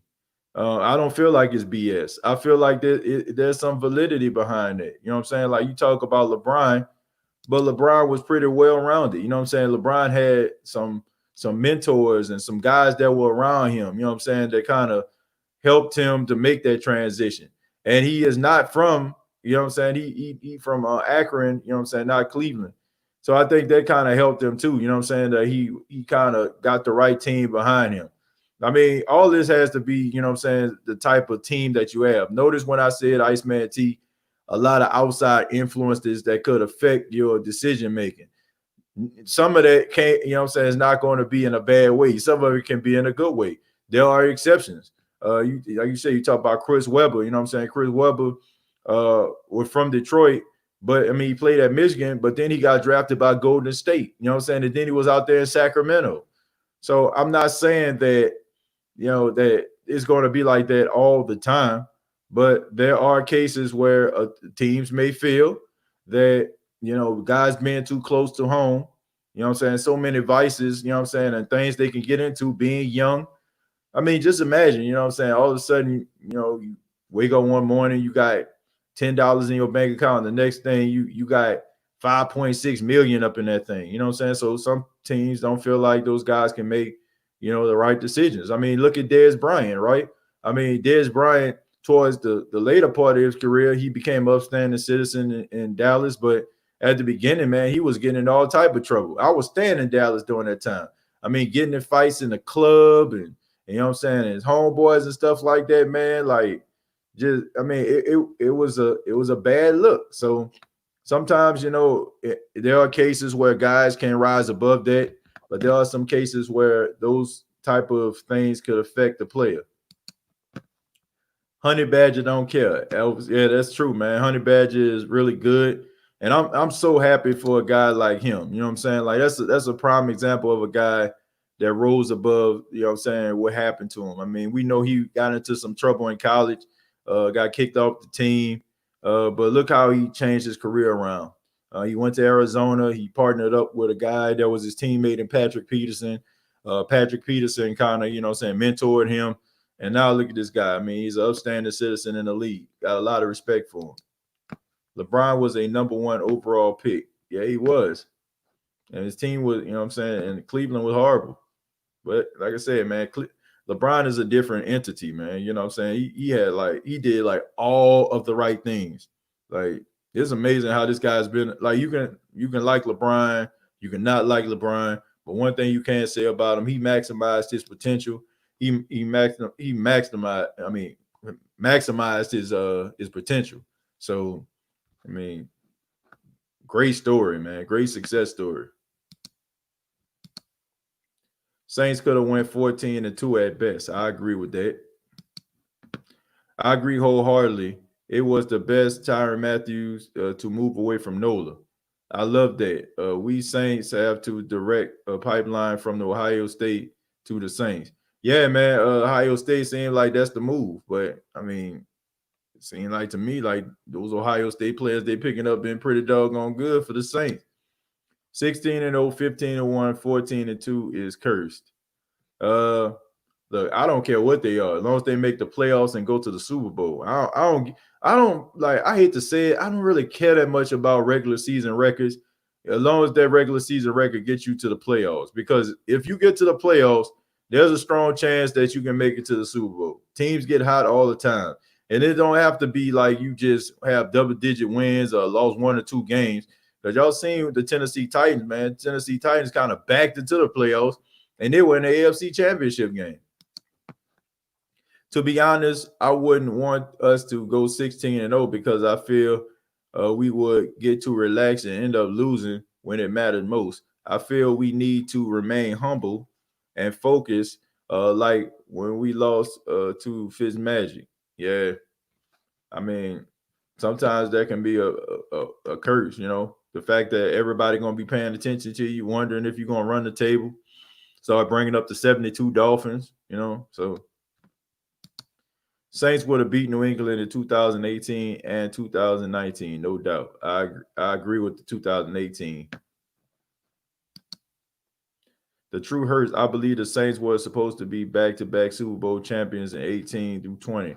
I don't know about that, but like I said, 18, they should have been in the Super Bowl. I think we all can agree to that. Say, TJ, I hear you, but the reason I asked that question about if you see the Saints going 16-0 because my brother, we are stacked and loaded with weapons on both sides of the ball. Yeah, that's true, but every now and then you have a slip up and you end up losing some games that you should win.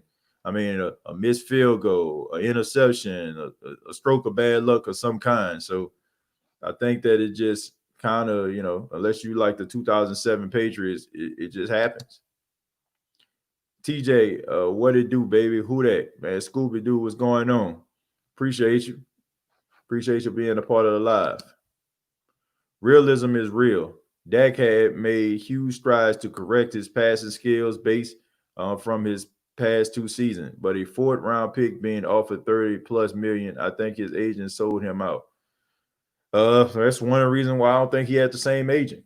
I just feel like Dak Prescott was asking for way too much money. You know what I'm saying? And I don't know, man. I don't want to sound like, the brain, so I don't want to be one of those people that just want to put racing in it, everything, but I do feel like there's something behind it. Even though people talk about Jerry Jones not racist, I don't feel like Jerry Jones is a racist, but I do want to put this out there. And this is something that I think about.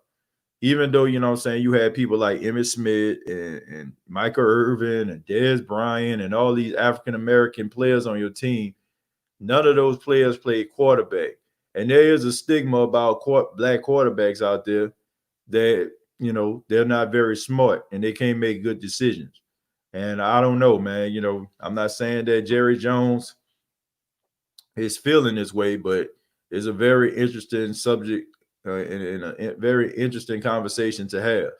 So I don't know if that has something to do with it, but I'm very, I don't know, man. I just don't know. I don't know if, he has skills. You know what I'm saying? He has skills. He has ability to win games. So I don't see what the problem is. And if you pay Tony Romo money, okay? Tony Romo, to me, does not have like the abilities that Dak Prescott had. Didn't win no type of playoff game, but yet he was like the highest paid quarterback in football for a while. I don't understand that. Maybe somebody can help me out with that.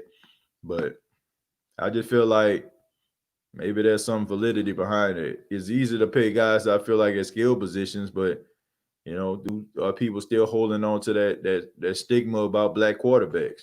I'm wondering.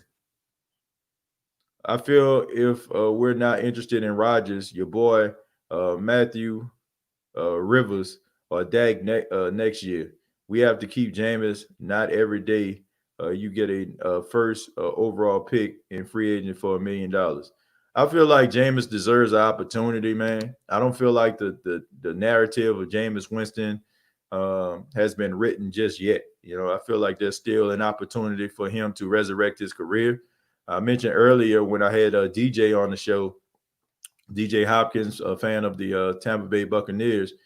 I said that Jameis Winston, and Drew Brees' stats are kind of, similar to when Drew Brees left San Diego to come to New Orleans. So Drew Brees wasn't the Drew Brees that we see and admire today, not with San Diego. He was hit and miss. So we got to be careful with that. I think there's still an opportunity for him to resurrect his career. I still like he deserves a chance, Do I think he's going to lead the Saints to the Super Bowl? I do not. It would be a shock to me. But I do feel like he deserves to resurrect his career.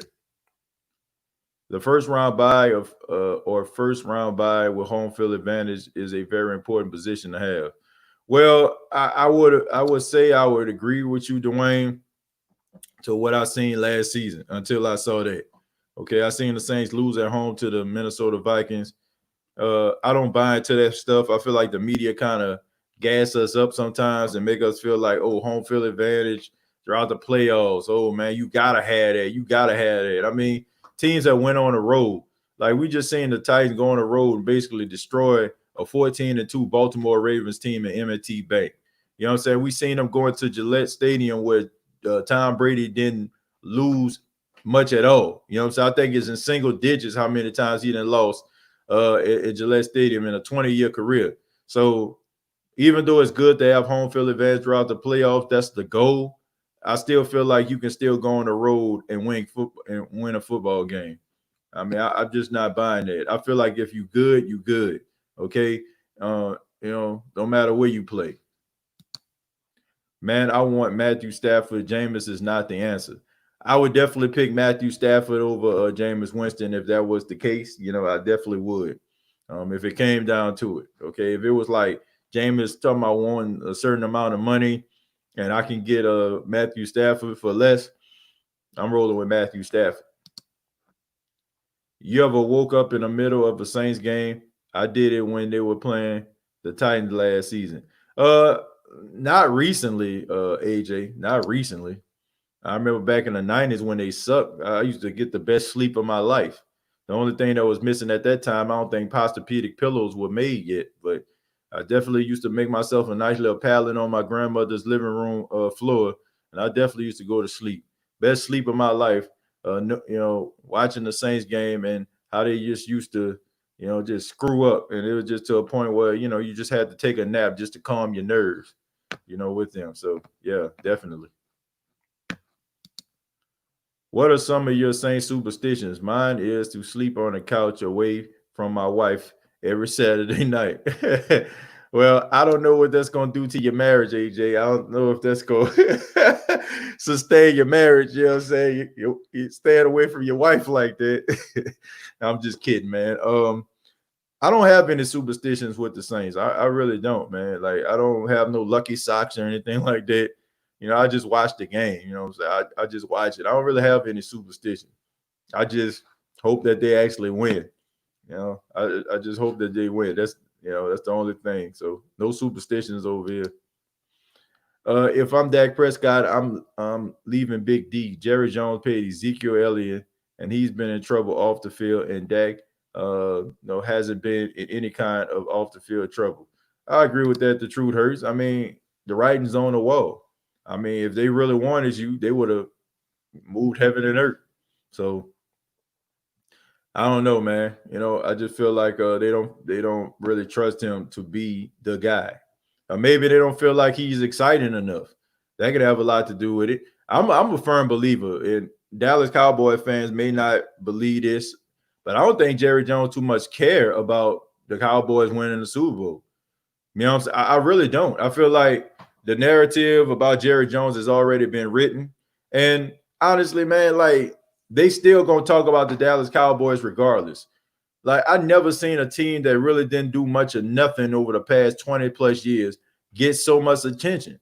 And it's like, that's what I guess that's what teams want, right? They want to be an attraction. Okay. And the Dallas Cowboys, I mean, they get primetime television games. They always get the late games. So what are you actually playing for? You know what I'm saying? Like, the Cowboy fans that you talk to already talking about them 5 Super Bowls. You know what I'm saying? They dusting them off, putting WD-40 on them. So what are the expectations? You know what I'm saying? Like, even if they do have high expectations, they still going to talk about them if the expectations are low. So what are you playing for? And I feel like with Dak Prescott, there's like really no exciting dynamic about him. Like when you had Tony Romo, I really feel like, okay, I don't know if any of you ever seen this movie called Eddie, right? So Eddie was starring Whoopi Goldberg, and she played like an obsessed, crazed New York Knicks fan. And the owner of the New York Knicks, the fictional owner, saw her in a crowd and brought her down, you know what I'm saying, to coach the team in a contest or something like that. And she got like so much buzz, so he decided to like fire the coach that they had on the team and make her the coach. And long story short, man, she found out some information about him and all that kind of stuff. But then he exposed her. He said, the truth is, you know what I'm saying, I was using you. You know what I'm saying? You like a you know what I'm saying, my prize, you know what I'm saying, attraction. You like a rodeo clown or whatever. You know what I'm saying? You're the guy, you're the person that's bringing all these fans in for me to line my pockets. I feel like it's the same way with Tony Romo and how he was. Tony Romo was a unrestricted free agent, you know what I'm saying, who used to like be super popular. I mean, dated all these beautiful women, you know what I'm saying, the Carrie Underwoods and the Jessica Simpsons and stuff like that, you know what I'm saying? So it made him an attraction, you know what I'm saying? Even though, you know, he can wheel and deal now, you know what I'm saying, but he gonna blow it at the end of games still, you know what I'm saying? He was a big attraction. And I think when they look at what Dak Prescott, he just sees like, you know, you don't really see anything special about him. And I think that has a lot to do with it. I think that Jerry Jones understands that this is the business. This is entertainment. And maybe he wants his quarterback to be a little bit more exciting, a guy that he feel like going to put some behinds and seats, a guy that's probably, you know, have a little bit of Joe Namath in him. You know what I'm saying? So I feel like that has a lot to do with it too. Maybe it's the fact that he don't look at him as being exciting. Say, TJ, what do you think about the rookie quarterback the Saints drafted late in the draft? Do you honestly believe that he'll make the great impact in 2020? Yeah, if sitting on the bench means making a great impact, yeah, he would. He gonna make a great impact on that bench. You know what I'm saying? Or on the practice squad, but he ain't playing. You know, Tommy Stevens is not playing, man. I'm sorry. They probably got him for scout team. You know, because the Saints do have to play some quarterbacks that run. And you know what I'm saying, you don't want to use Taysom Hill on the practice squad because you use them in games. And this guy has like a similar skill set to Taysom that can run out of the pocket and throw the ball. So trust me, he's gonna be on scout team. I want us to forever remember Tom Brady last throw in the past uniform was a pick six. Yeah, 6 rings though. Yeah, I mean it was, but man, this guy's done so much stuff in the league. I think people gonna give him a pass. You know, it's not like Tony Romo. If his last pass was a pick six, they'll be like, well, you know, I mean, that's normal. But when it comes to Tom Brady, you know what I'm saying, he's done so much for the NFL and that organization, people are just going to look the other way. Dak would be cool, but wouldn't that mean Saints would have to pay him like $35 million? That's too much. I do feel like that's too much for a quarterback, especially like if you can end up getting somebody like Jameis Winston or Matthew Stafford for less than that. So I do think that's too much. I'm not paying a quarterback that has like a limited skill set, average at best, that type of money. Do you think Tommy Stevens would ultimately compete for a starting quarterback by next year? I think his style of play is what's trending and working in the NFL. Man, heck nah.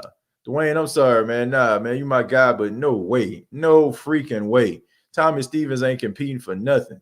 You know what I'm saying? Tommy Stevens competing just to be in the quarterback room, period. I feel like people, you know what I'm saying, get excited about these quarterbacks that can run out of pocket and all that kind of stuff.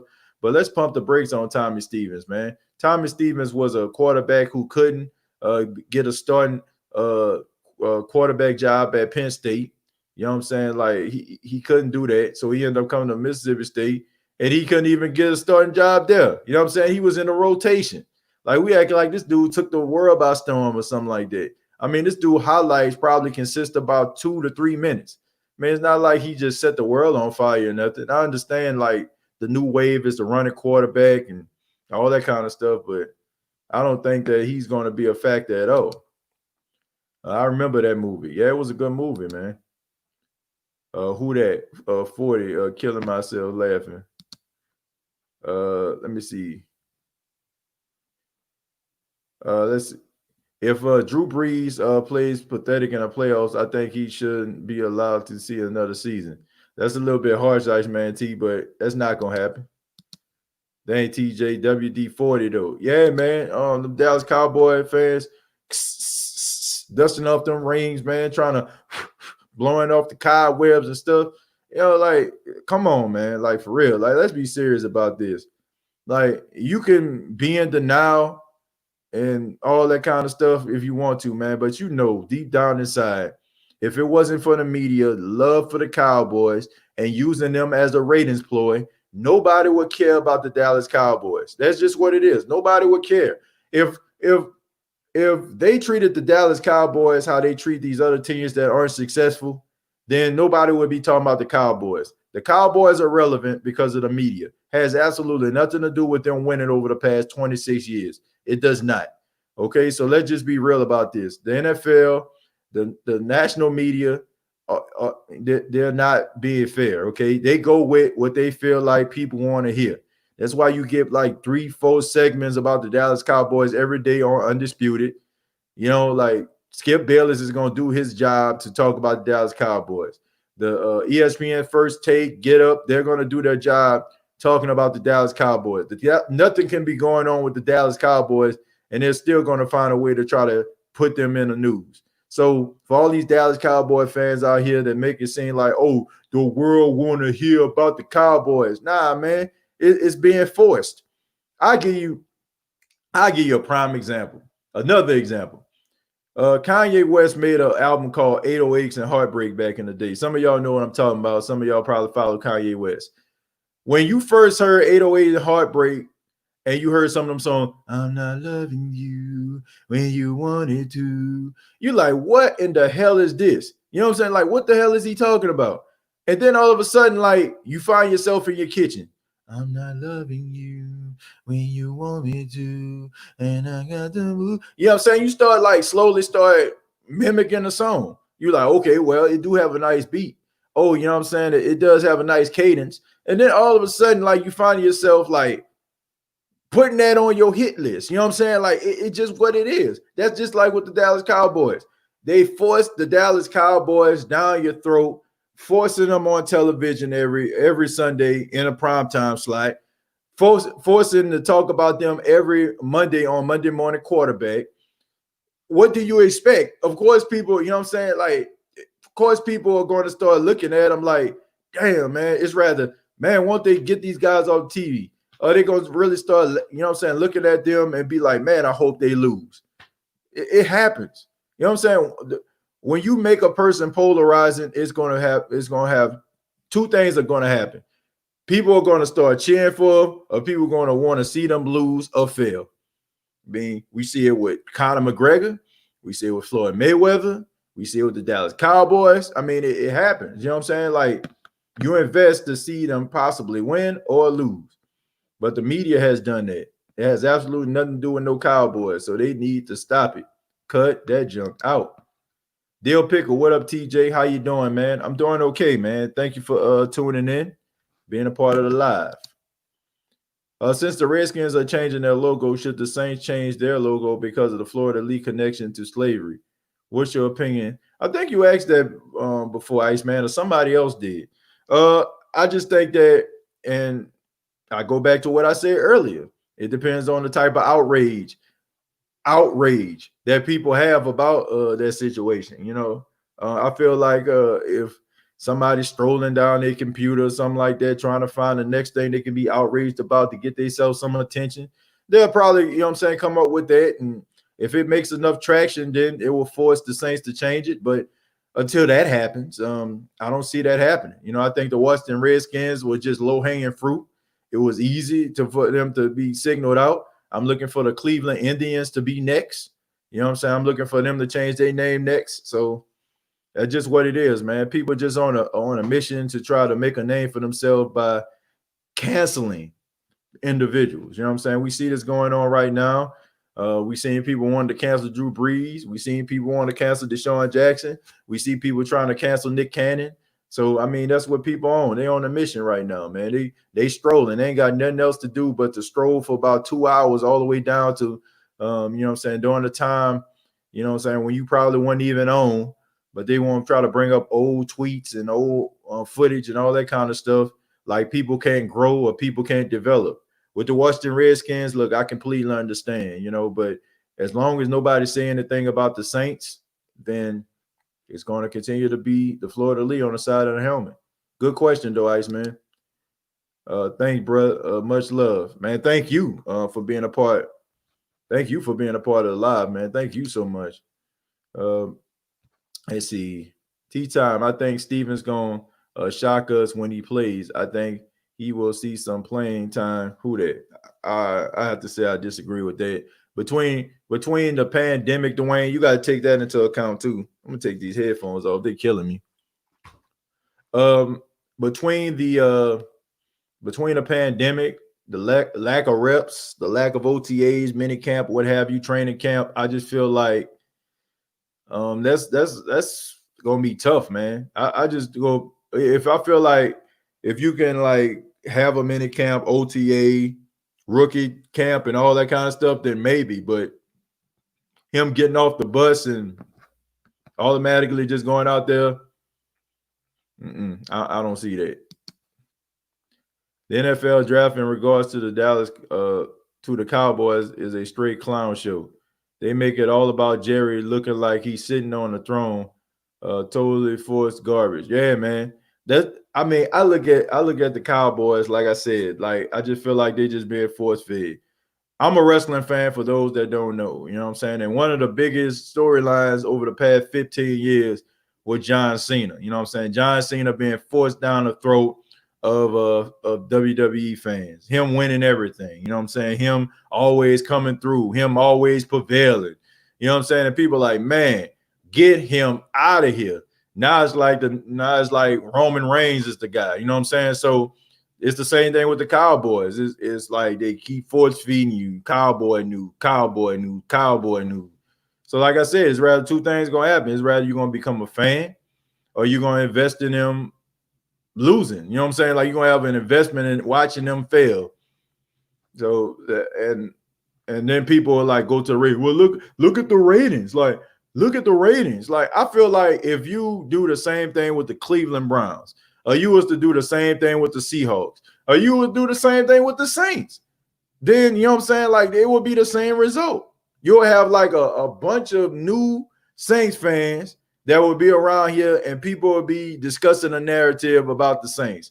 I mean, the media does that. The media does that. It has absolutely nothing to do with the team itself. The media does it. You've been on like 4 hours, man. You going, yeah. I mean, I've been on for, man, first off, I had, interviews. So when I was doing interviews, Josh, the fact is, I didn't have a chance to really interact with people. So I want to give people their time. I gave, Mike, and DJ their time. So I want to get a Who Dat Nation their time. So probably about to wrap it up in a few minutes, but I just want to make sure I give, everybody their time. And I know people in the Who Dat Nation, they look forward, for their voices to be heard. So Josh, that's the reason why, man. Normally I don't really go this long, but we're gonna wrap it up really soon. I literally only watch the Cowboys to see them lose. I think I hate them more than the Falcons. And see, that's the thing, man. The reason why you probably feel that way, Travis, is because they're being force fed down your throat. That's just what it is. If Sheldon Rankins can stay healthy, he could be one of the top NFL defensive tackles in the league. I agree with that. We had a show about that on yesterday, and I talked about Sheldon Rankins. So I definitely agree with you on that one. Tim, thank you very much for the $5. He says, just showing some love, TJ. I can honestly say I only started hating the Cowboys when I started watching Undisputed.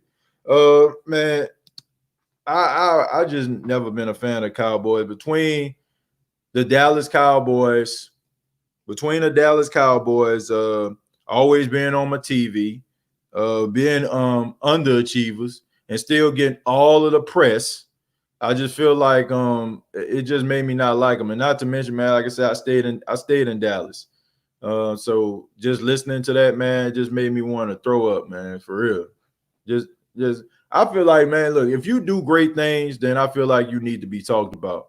But when you're not doing nothing at all, then you still getting all the attention, like that's what bothers me. And people like, man, y'all jealous. No, it's not. You know what I'm saying? It's just unfair. You know what I'm saying? It's not fair. It's not fair, the attention that those guys get from the media consistently. And the media tries to pretend like they can't, you know what I'm saying, they can't force narratives. We see this all the time. I mean, we see this all the time when it comes to like us watching the news in general, like trying to make us upset about situations only for us to go run into them for the information, for them to line their pockets with sponsors and endorsements. BS. I call BS. Jerry Jones does have that Vince McMahon vibe going. He definitely does, man. I mean, he builds that $1 billion stadium. I mean, big fights, the Cotton Bowl that moved into there. Like, how you take the Cotton Bowl from Cotton Bowl Stadium is like unbelievable. You know what I'm saying? Like, the stadium is called Cotton Bowl Stadium, okay? And you move that to your, like, you gotta be like on some Vince McMahon stuff to do something like that.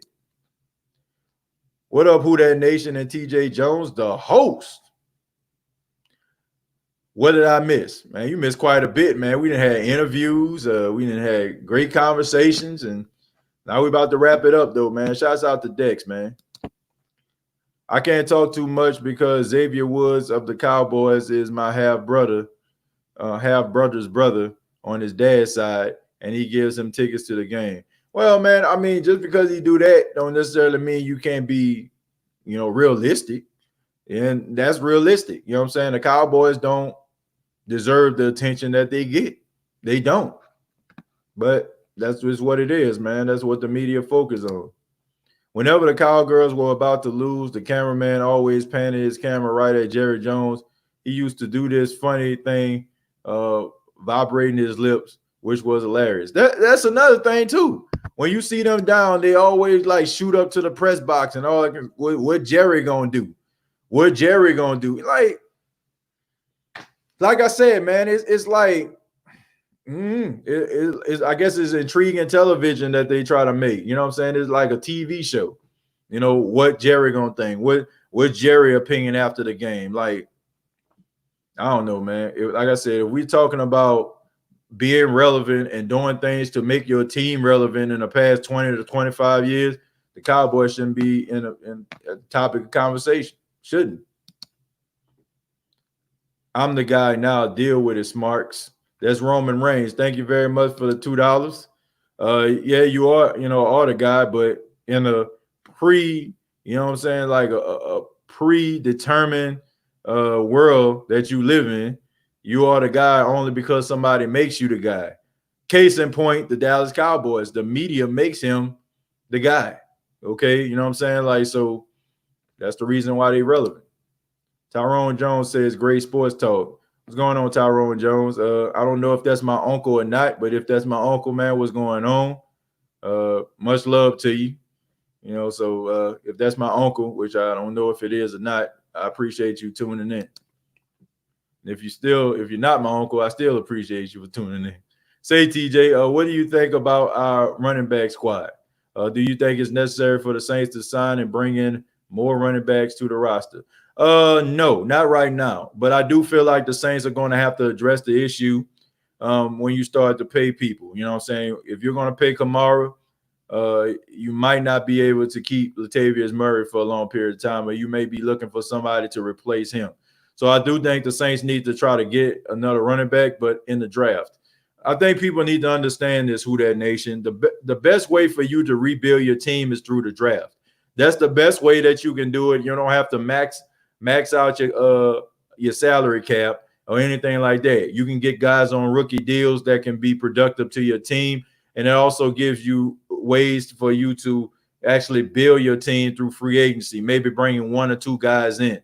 So I don't think the Saints need to go out here and be looking at free agency. Oh, we need to get this guy, because when you start doing that, that's when you start taking away from your salary cap, getting guys that's going to require a big salary. So I think they need to address that in the draft, not this year, T-Time. I didn't feel that confident last year once the Saints didn't get at least a first-round bye. Think about it. If they beat the Vikings, you go to Lambeau and win, and then you go to San Francisco. That's tough. Yeah, you know what I'm saying? That's true. But at the same time, if you're good, you're good. And I think that we need to understand that. You know what I'm saying? Like, look, I think that sometimes in the Who Dat Nation, we get a little bit too scared. We think that if the Saints not in the confines of the Mercedes-Benz Superdome, or the Superdome as it's called now, we think that, that they're gonna lose. The Saints are one of the best road teams in the NFL over the past like 10 years. You know what I'm saying? If you go back 10 years, they're one of the best road teams in football. But that's what the media tells you. The media brings up the mystique, and they try to build up the mystique of the Mercedes-Benz Superdome. They start bringing back 2006 when, you know what I'm saying, with the block punt and all that kind of stuff, when Steve Gleason blocked the punt and Jones brought it in for a touchdown, which I don't understand why Jones don't get the respect that he deserved for picking the ball up and scoring a touchdown, but that's another story for another day. The fact is, like, they create these narratives, and, like, we just start to buy into them. Like, I do think that the Saints are a strong team at home, but I do think they're a strong team on the road too. And I don't feel like the 49ers would have blew out the Saints the way that they blew out the Packers. I just don't. I feel like the Saints were built differently from that, and I feel like they battle tested, man. So I don't care where they play. I'm in that number. Okay, I like the Superdome. I like the dynamic. I like the excitement. I like the weird the weird outfits that people wear. You know what I'm saying? I like all that, but I don't believe that a team is just super dominant at home and can't win on the road. If you good, you good. Dwayne, thank you very much for the 99 cent, man. I appreciate that, brother. Last time I want to say it is how people born in Louisiana hate the Saints but love the Cowboys. Those are the fans I like to call fair weather. You know what I'm saying? Like, I feel like those are the Cowboy fans that were from the the 90s and stuff like that when they was winning Super Bowls and all that kind of stuff. And we all know that, you know what I'm saying, you got a huge percentage of people who are side jiffers. I mean, that's just what it is. You know what I'm saying? You got a lot of side jiffers out there, you know what I'm saying, in that area. You know what I'm saying? They just sell themselves to the highest bidder. You know what I'm saying? They just grandstand. You know what I'm saying? They just bandwagon hop. And they just like the Cowboys, probably because, we're in neighboring states and probably because they were winning a lot. I mean, I don't understand it. I can understand it like if you out there like in Shreveport or something like that. I mean, Shreveport is maybe like 20 minutes from the Texas state line and maybe like 4 hours from Dallas. I mean, I get it from that. But if you are from New Orleans, born and raised in New Orleans, if you are from Chalmette, born and raised in Chalmette, if you from Metairie, born and raised in Metairie, the West Bank, if you're not a Saint fan, you're a Cowboy fan, you ought to be ashamed of yourself. And you just no respect from me because I know exactly why you're a Cowboy fan. You just hopped on the bandwagon. Already read that one. They should change their name to the Dallas 8 and 8s. I agree with that. They are the kings of the 8 and 8. Honest question, TJ. Do you think nostalgia is holding the Saints back? To a certain extent. I think that a lot of people look at Drew Brees, as the savior of New Orleans, and they always gonna look at him as the savior of New Orleans. But I don't feel like it's just him alone. You know what I'm saying? I just feel like, me personally, I feel like the lack of accountability that fans don't give, you know what I'm saying? Like they don't hold Sean Payton, Drew Brees accountable the way I feel like they should. Us on the State of the Saints podcast, like we do. But we are only like, you know what I'm saying, a small percentage of that. But you have people out here that will fight you to the death if you say anything about Sean Payton or Drew Brees. So I feel like the fact that they feel like they can do anything, they feel like they can run it any way they want to. They know people ain't going to say nothing.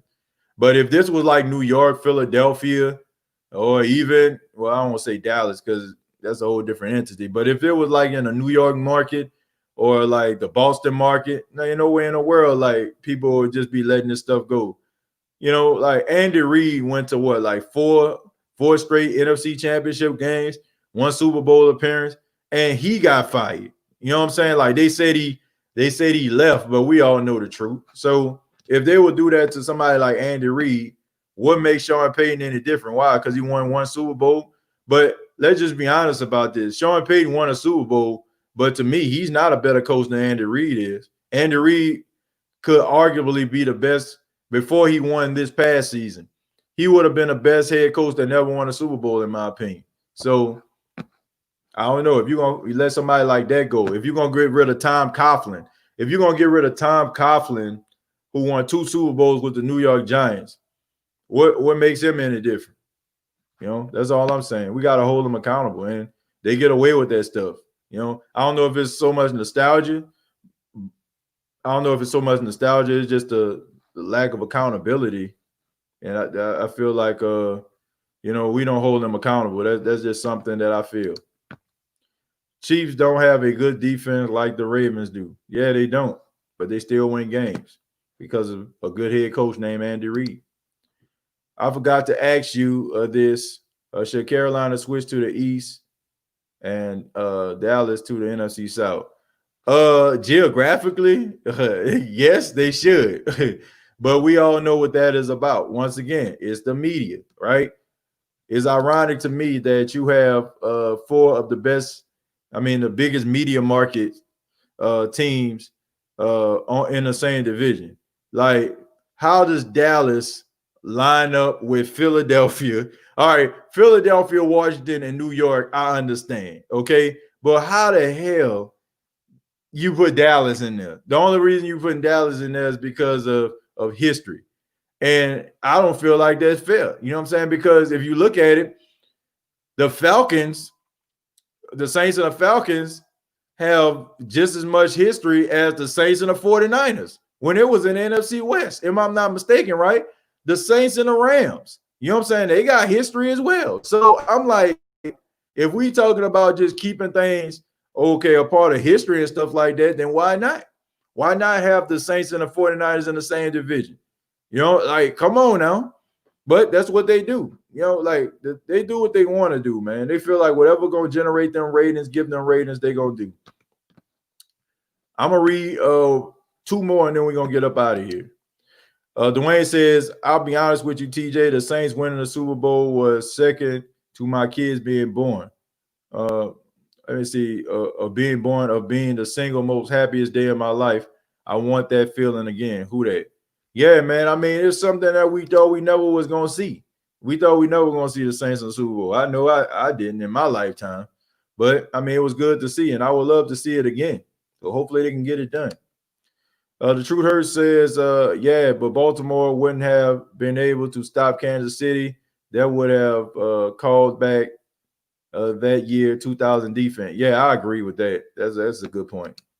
And lastly, TJ's necklace says, I got myself around your neck, boy. TJ's necklace. Thank you very much for the $2. Man, this is something I never take off. This is a picture of me and my son that was given to me on my first Father's Day by my fiance and my son. So this is something I always keep, you know what I'm saying? I sleep with it on, you know what I'm saying? It's something that's close to me, man. You know, I feel like every time I have it on, you know, it brings me closer, you know what I'm saying, to them, rather we're, you know what I'm saying, away from each other or close to each other, you know what I'm saying? I feel like it brings me to them. And there are times where, you know, I have to take it off, you know what I'm saying? But, you know, if I ever take it off, man, I just feel naked without it. So that's why I always wear it. That's why you always see me have it on. But I want to say thank you all for checking out the State of the Saints podcast. We went a little bit long tonight, but nevertheless, man, I want to make sure I give you all the show. You know, we had some interviews. Once again, I want to thank Mike, and I also want to thank DJ for being a part of the show earlier. If you missed that, I really encourage you to go back. They're fans of two teams in NFC South. Mike is a fan of the Carolina Panthers. DJ is a fan of the Tampa Bay Buccaneers. And we talked a little bit about some of the storylines going on with their respective teams. So check it out, man. I really do appreciate those guys. Thank you all for supporting the State of the Saints podcast. And if this is your first time checking out the podcast, please subscribe to the YouTube channel, youtube.com, search The State of the Saints podcast, facebook.com, search The State of the Saints podcast, audio version available on Apple Podcasts, iTunes, Spotify, iHeartRadio, wherever you get your streaming app, or whatever streaming app you have, you know what I'm saying, we're available. And also check out this coming weekend, the Unapologetic Podcast, episode number 1. We're bringing back the Unapologetic Podcast. Please subscribe to that channel, youtube.com, search Unapologetic Podcast. And I'm just asking for your support, man. Like, if you want to talk about life, or you want to, you know what I'm saying, just, you know, hear about different things. I mean, it's not a subject that we're not going to touch. We're going to talk about social issues. We're going to be talking about relationship issues. Man, we might even talk about intimacy issues. You know what I'm saying? Like being more intimate with your significant other, man. We're going to be talking about everything on the show. So I encourage you all to check it out. Let me know what you think about it. Looking for your support. And this is the State of the Saints podcast. I am TJ Jones. And until next time, all I got to say is, who that?